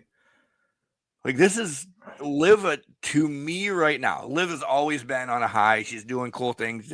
She's very much injury prone. Whatever. We can get through that. To come back in this match, yes, it makes sense. Yada, yada, yada. The spot of her just clinging on to Cena is something I will remember for a long time, not knowing that she was going to go with him or anything like that. Right. But it's just his final PLE. I think of Dom. I think of Liv. I think of Liv more so getting Dom the win in this match. I think Cena gave Liv some rub. Yeah. That comes out clearly bad if you think about it, but you know what I mean. Mine's out of the gutters, but I agree with you 100%. I love that Liv did that. The smile, the happiness, and then the sunken demonic call back to when Cena turned heel back when. It was a nice kind of turnaround, change of pace. She carried on the slapping of Dom till Monday night. So I do think she is clearly showing that she is not fully there. Well, it's invested in Dom, but I also think there's she's playing a split personality type deal here, which is going to be fantastic when it plays out fully. But to that point, I think you're right. They were shown you're going to get the ultimate rocket ship. Yeah, Gunther maybe is the one facing you, because I don't know anymore with that. I know. Gunther may be the one facing him and going to get the ultimate ending of the career last match. But Dom was clearly the last rivalry in the last pay-per-view for him and was clearly the last build-up for it. So those two doing what they did, it gave them the rocket strap and pushed them to the moon. I love this whole thing. I think they made a great call on the fly, because I don't think you can practice that injury spot. No. I think Dom knew, hey, this just happened to Penta, but I'm good. Let's play off of this, because that was so fresh in people's minds. So let's play off of this. And that's how they worked that out. I think that was a great call on the fly. I do too. I think that made it even better. That shows probably Dom's even more ring IQ there. Under 30. Exactly why you are number one, because he understood, oh, hey, this just happened to Penta. I'm good. Let's play off of this. We can make something out of this. Yeah. By the way, match of the night. Spoiler. Match of the night. Definitely. I've seen a match. It was a match of the night. The bar, underground. But they still match of the night. Yeah. I loved everything about this. We knew Dom was winning it here, so there was nothing going on with this last match, but just a celebration. Absolutely. Stephanie and Nikki had a match. It happened. I love Steph Kerr. Yeah. Nikki Bella's Nikki Bella. But man, is she a legend anymore? No, you're asking the wrong guy, because she's never a legend in my book. Touche. Yeah. She's a Hall of Famer. Yeah, debatable on that. But I was seeing a lot of things this week that were saying that Nikki should have won, and Nikki should have gotten one last ride here. And it wasn't from one person, randomly on Twitter. There was multiple people that were kind of pushing this theory, and I'm like, no. What types of drugs were they doing? That's exactly my thought. Are you still hungover from Thanksgiving? What are you thinking in this? There's no chance in hell that thought crosses my mind. No. None. No. This needed to just build up Stephanie, and push her forward, and that's that's what the match did. She got a Hall of Fame victory. That's what it did. Palate cleanse. Move along. I don't know. It didn't cleanse much, but then we get to the main event. First off, we know where this is going. And I was pissed right off the get. Why are we getting Punk and Breaker to start the match? We're getting that in a fucking week. Yeah. We didn't know that prior. Right. But I was already pissed because this is your main event of something in... Don't give it to us first in War Games. So I already had a bad fucking taste to this. And then it just... It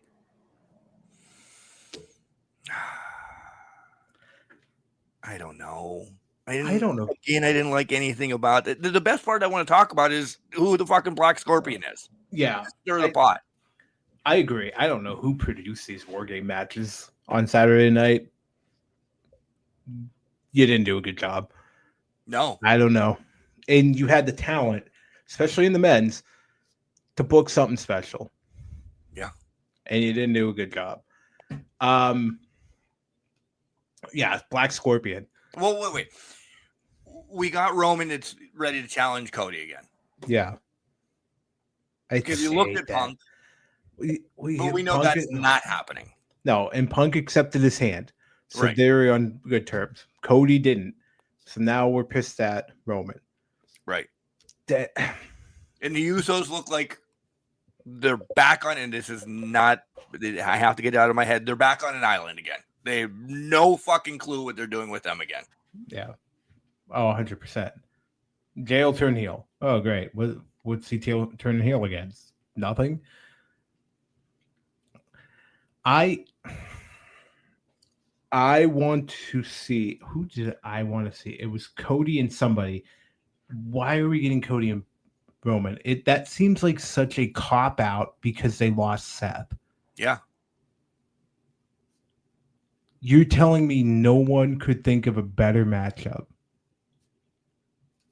No. Cody versus Randy Orton is literally right there and has been built up. Mm-hmm. Don't touch it. Run with it. Well, we know that they're trying to get probably Seth Roman next WrestleMania in Saudi, right? They have to now. That's where I have to imagine that's where they're going. Yeah. Or, because we've been saying this for months, or is it The Rock? Do we have to fast shot then Roman and Seth at SummerSlam so then we get to The Rock in Saudi? Those are Roman's two people for this next year. Yeah. After he gets it from Cody. Because that writing's on the fucking wall. Here it is. Yeah. Here's the strap. Horrible. Absolutely. I didn't. Before the big discussion, because this is what I've been waiting for, of who the Black Scorpion is. And you know where it sits. How do you rank this on a 6-pack?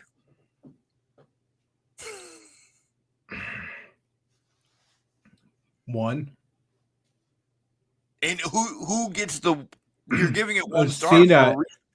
Cena and Dom got it. Yeah. If that doesn't spoil the crushies for that, I don't know what does.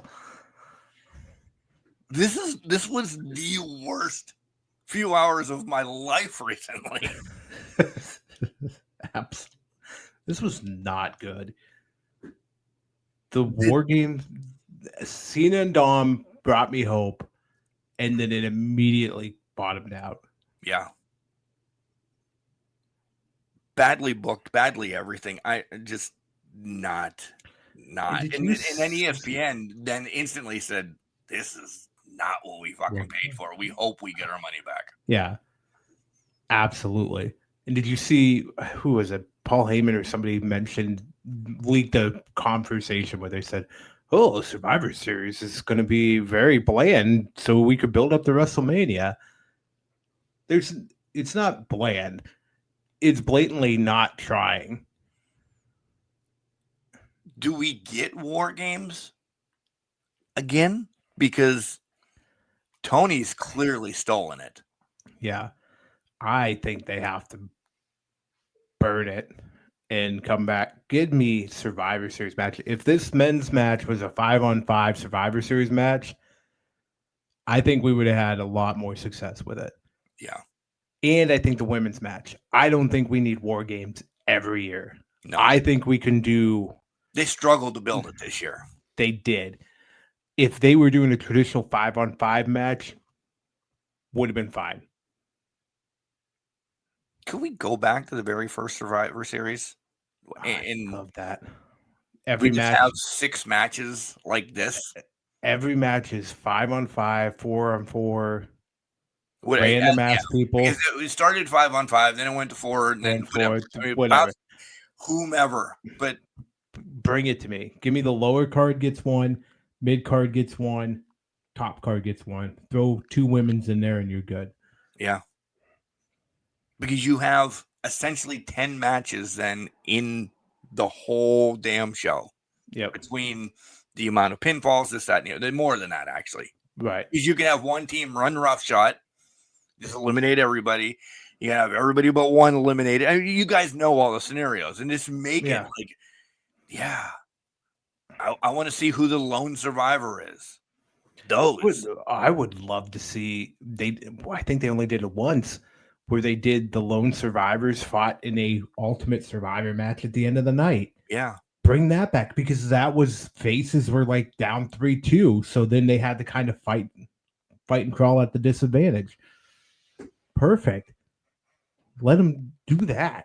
Build this back up to what it was. Survivor Series should be a battle of survival. Mm-hmm.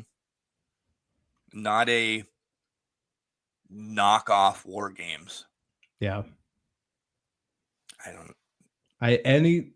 Since one is a high rating for me on this one. I'm going to say this. Ever since NXT War Games, it had story to it. It built it up. I'm not saying it was directly a War Games because they brought in weapons to fluff it up a little bit, and they opened the cage, but it at least paid a great homage to it.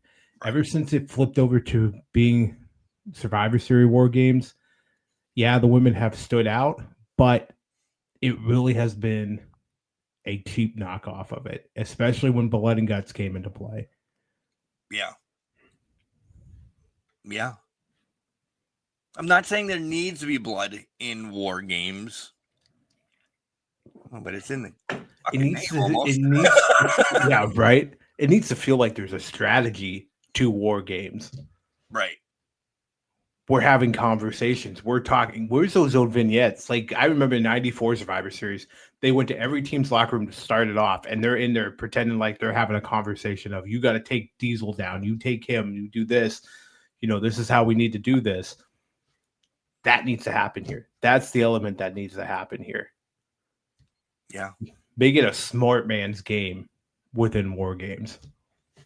I would have, back to the women, I would have much rather had Becky and somebody. I know she doesn't have friends, pseudo, but Becky and somebody against AJ and Roxy in a tag match. Yep.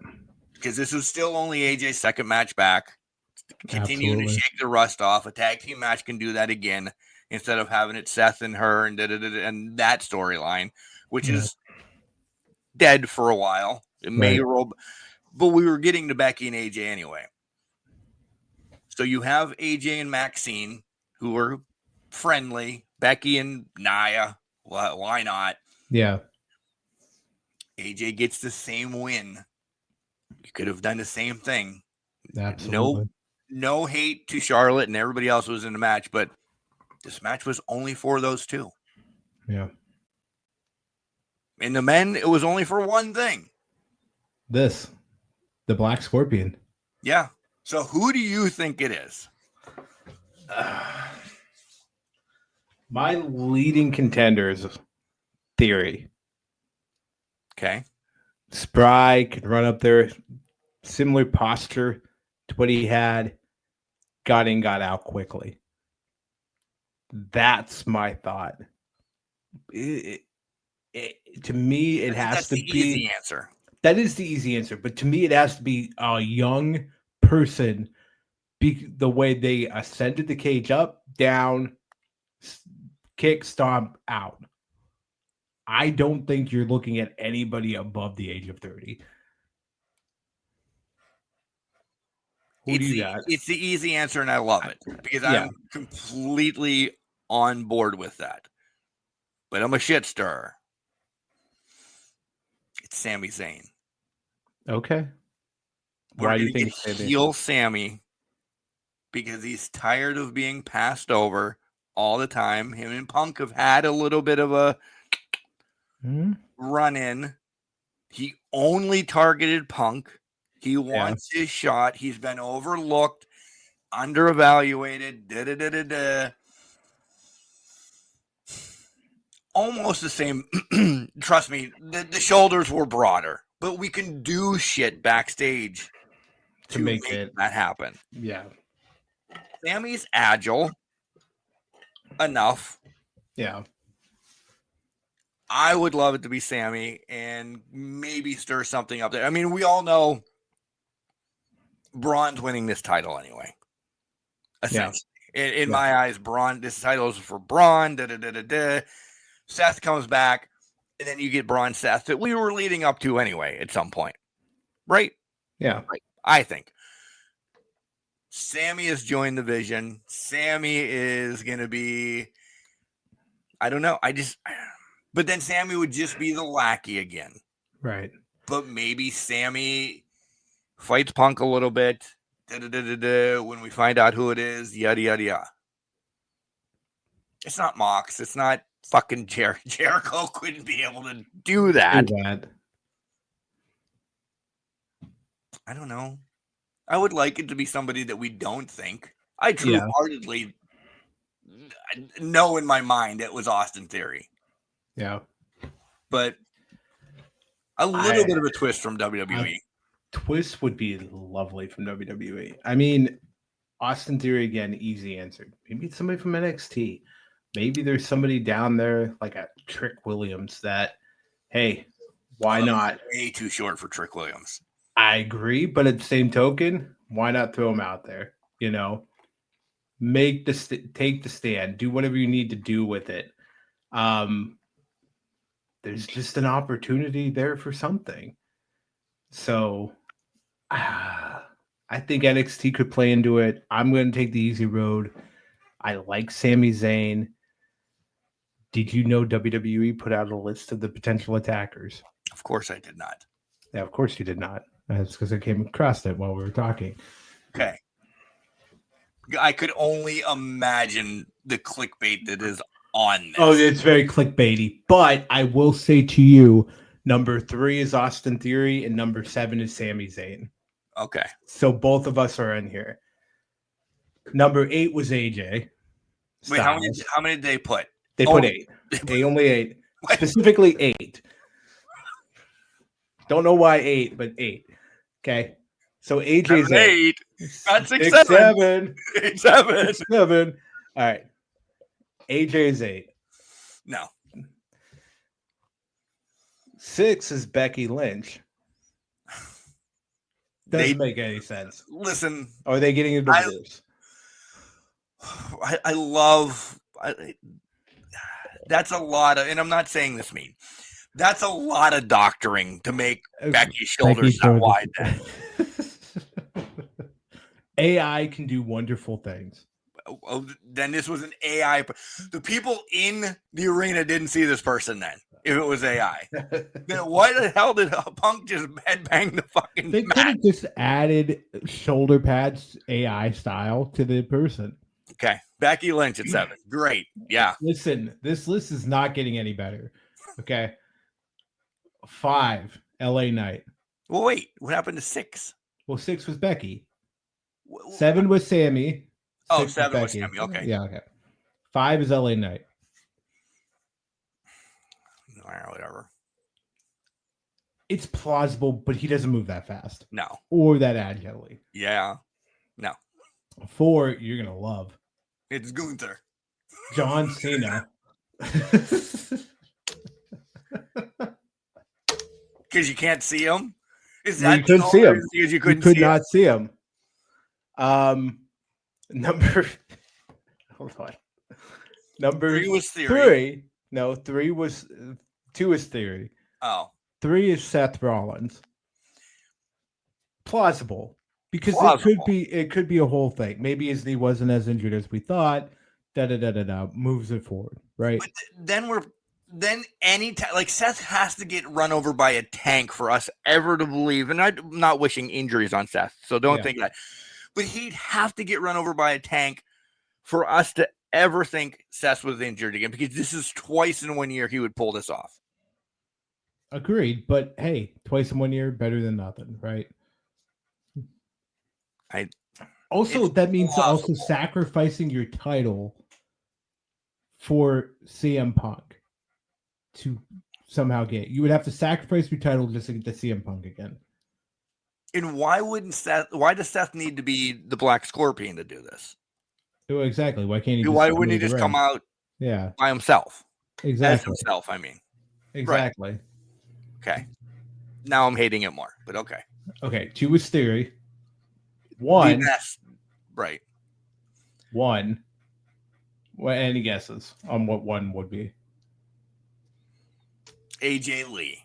She hates her husband. She's mad. Oh man, we have to talk about something else. She hates. Oh yeah, we do, because I just thought of it. I think we just thought of it at the same time. She hates her husband, and she really never wants him to wrestle again. So yeah, I don't know. Something stupid like that. It's not. It's man. It's Randall Keith Orton. All right, I actually don't hate that one, but he's not that spry. He's not that spry anymore. He's also jacked to the nines. Taller. Yeah. Bigger around the midsection because he's jacked. It's just the way it is. So, not a great list. So, really, there's only 2 people on this list that could be. Right.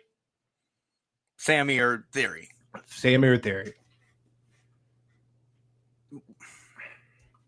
I hate this list, by the way. The Becky Lynch being on this list just is ludicrous. Ludicrous that it. What if they did what if they made it Rhea? Rhea's bigger than the person that was a Black Scorpion. Now, let's say this. Was it really any of them? Was it actually just somebody? Hey, maybe we don't know if Theory can climb like that, honestly. We don't know if Sammy can climb like that. You're going to be the Black Scorpion tonight, and I know that we're all dubbing him that. Everybody's dubbed him the Black Scorpion now. Hey, Indie Star, run up and do this. Do that. Get the hell out. That's what your payday is going to be. Yeah. Let's try this out. You have bodies there. They can do it. Fuck, it could have been... All right, maybe not Johnny Gargano because it was way too tall for Johnny. But it could have been... The true person that did this may not have been Sammy and or Theory. It was just somebody. And then when we get the reveal... It'll be Sammy or Theory. Yeah. Right, because Ric Flair was not the Black Scorpion half of the time the Black Scorpion was there. Well, exactly. He just was the Black Scorpion the last final fucking time. Right. Yeah. This is what's coming out of the paper. We get the rub of Dom and Liv by Cena, and then the masked guy is all we're getting out of this pay-per-view. Absolutely. Their biggest thing, too, I think, going into it was, hey, the big WrestleMania plot turn is going to be shown at the end. I only remember Black Scorpion coming out. Right. Oh, yeah. Oh. Roman and Cody don't like each other again. Yeah. Because Cody was upset. Right.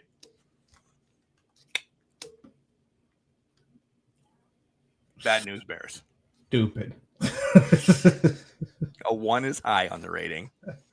So I'm spoiling it. Who's going to fight for number 2 of the worst pay-per-view of the year, ranked by Can Crushers? Oh, God. Some doozies out there, I think. There are some doozies, but I don't think anything. I don't think anything's coming close to to this. Yeah. Ugh. In our thought bubble that popped up in the midst of this, and probably should have started because it's huge. And on recording day, I should have thought of this as well. It's been 1 year since the OG Can Crusher dog has passed.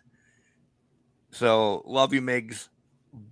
News came out earlier this week that CM Punk and AJ Lee's dog, Larry, had passed.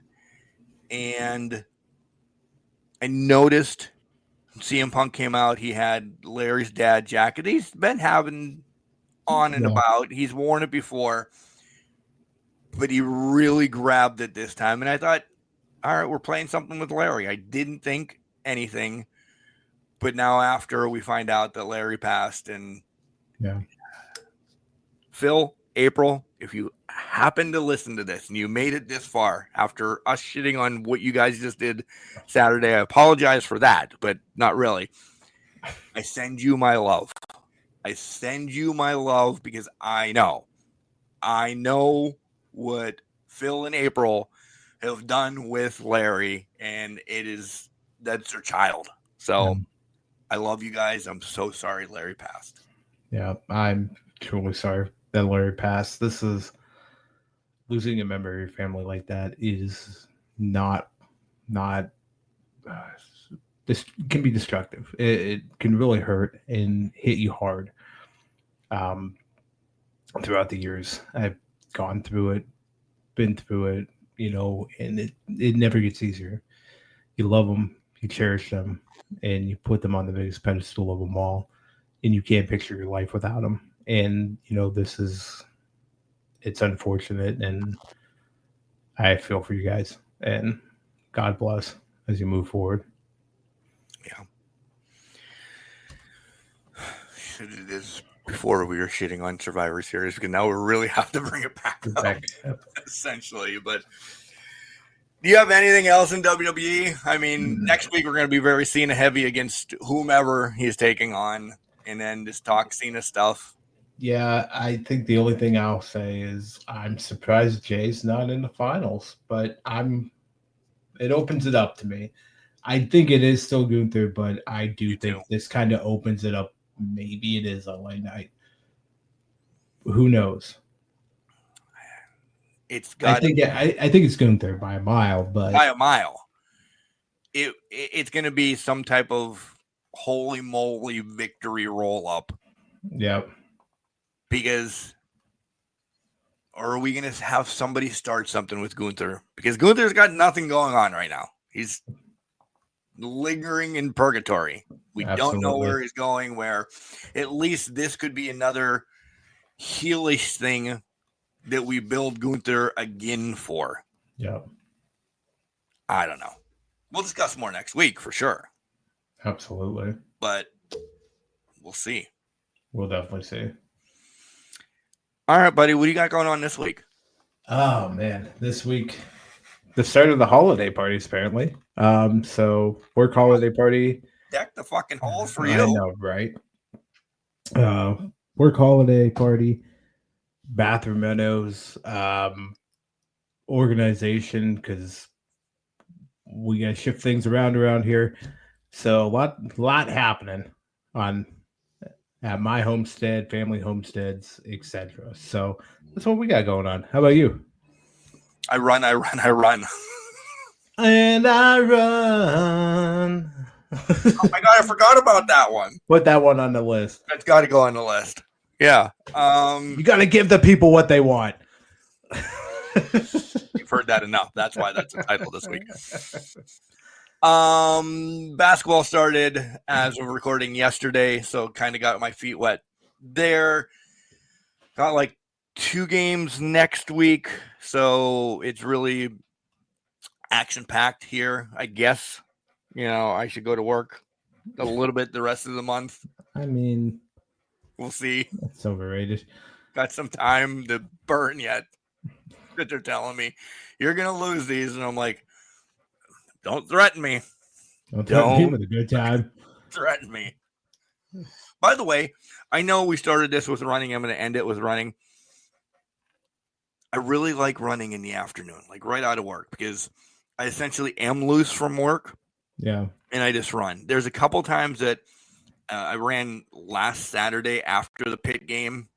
Stupidest thing I've ever done. Dumbest thing. Plus, I took the coach with me, which is, again, I want him to do stuff with me. And I know he was home after the pit game, like by himself for like 8 hours. And I feel so bad. And I get home and I'm like, oh, I'm leaving again, dude. So I leashed him up. I took him with me. We got a mile and it was barely a walk because, holy fuck, it was late. So Max is not a late night dog. Yeah. We were out. He heard a cricket and he didn't know what that was. So it was like The Exorcist looking for that. We made it uptown and he's barking at people across the street at Dollar General because they honked the horn. He's just, in mornings, I do like more. Like, clearly I can't do mornings every day, but on Saturdays I'll wake up by 6 and get my run in. That's nice and all. Late night runs are just not made for me whatsoever. But yeah, I'm running. I got basketball, and we'll see. Not a lot. Not a lot, but enough. Enough to keep you busy. Enough to keep me busy. Like I have nothing. And maybe on Sunday I'll decide to play some more football or something. By the way, there's a new map coming out shortly on Hunter Call of the Wild. Oh yeah, Scotland. Yeah. Oh. I didn't. What are you hunting there? I don't know. Are you hunting Nessie? Oh, that would be fucking awesome. You have to get in a boat. Have to get in a boat and hunt Nessie. It's not fishing. You got a hunter. Yeah. Well, you have to shoot. Well, she comes on land. Right. Comes on land, so you could shoot on land. You're not gonna sit in a boat and shoot in the water. But there's only one Nessie, right? Yeah. So once you get it in Scotland, is that whole map done then? I mean, that's one part of the map. There are probably other animals. There are. Yeah, I would probably have to get the other animals, and then you get Nessie unlocked, kind of thing. That's how I would do it. Like Nessie's the ultimate. I'd never get it because I don't.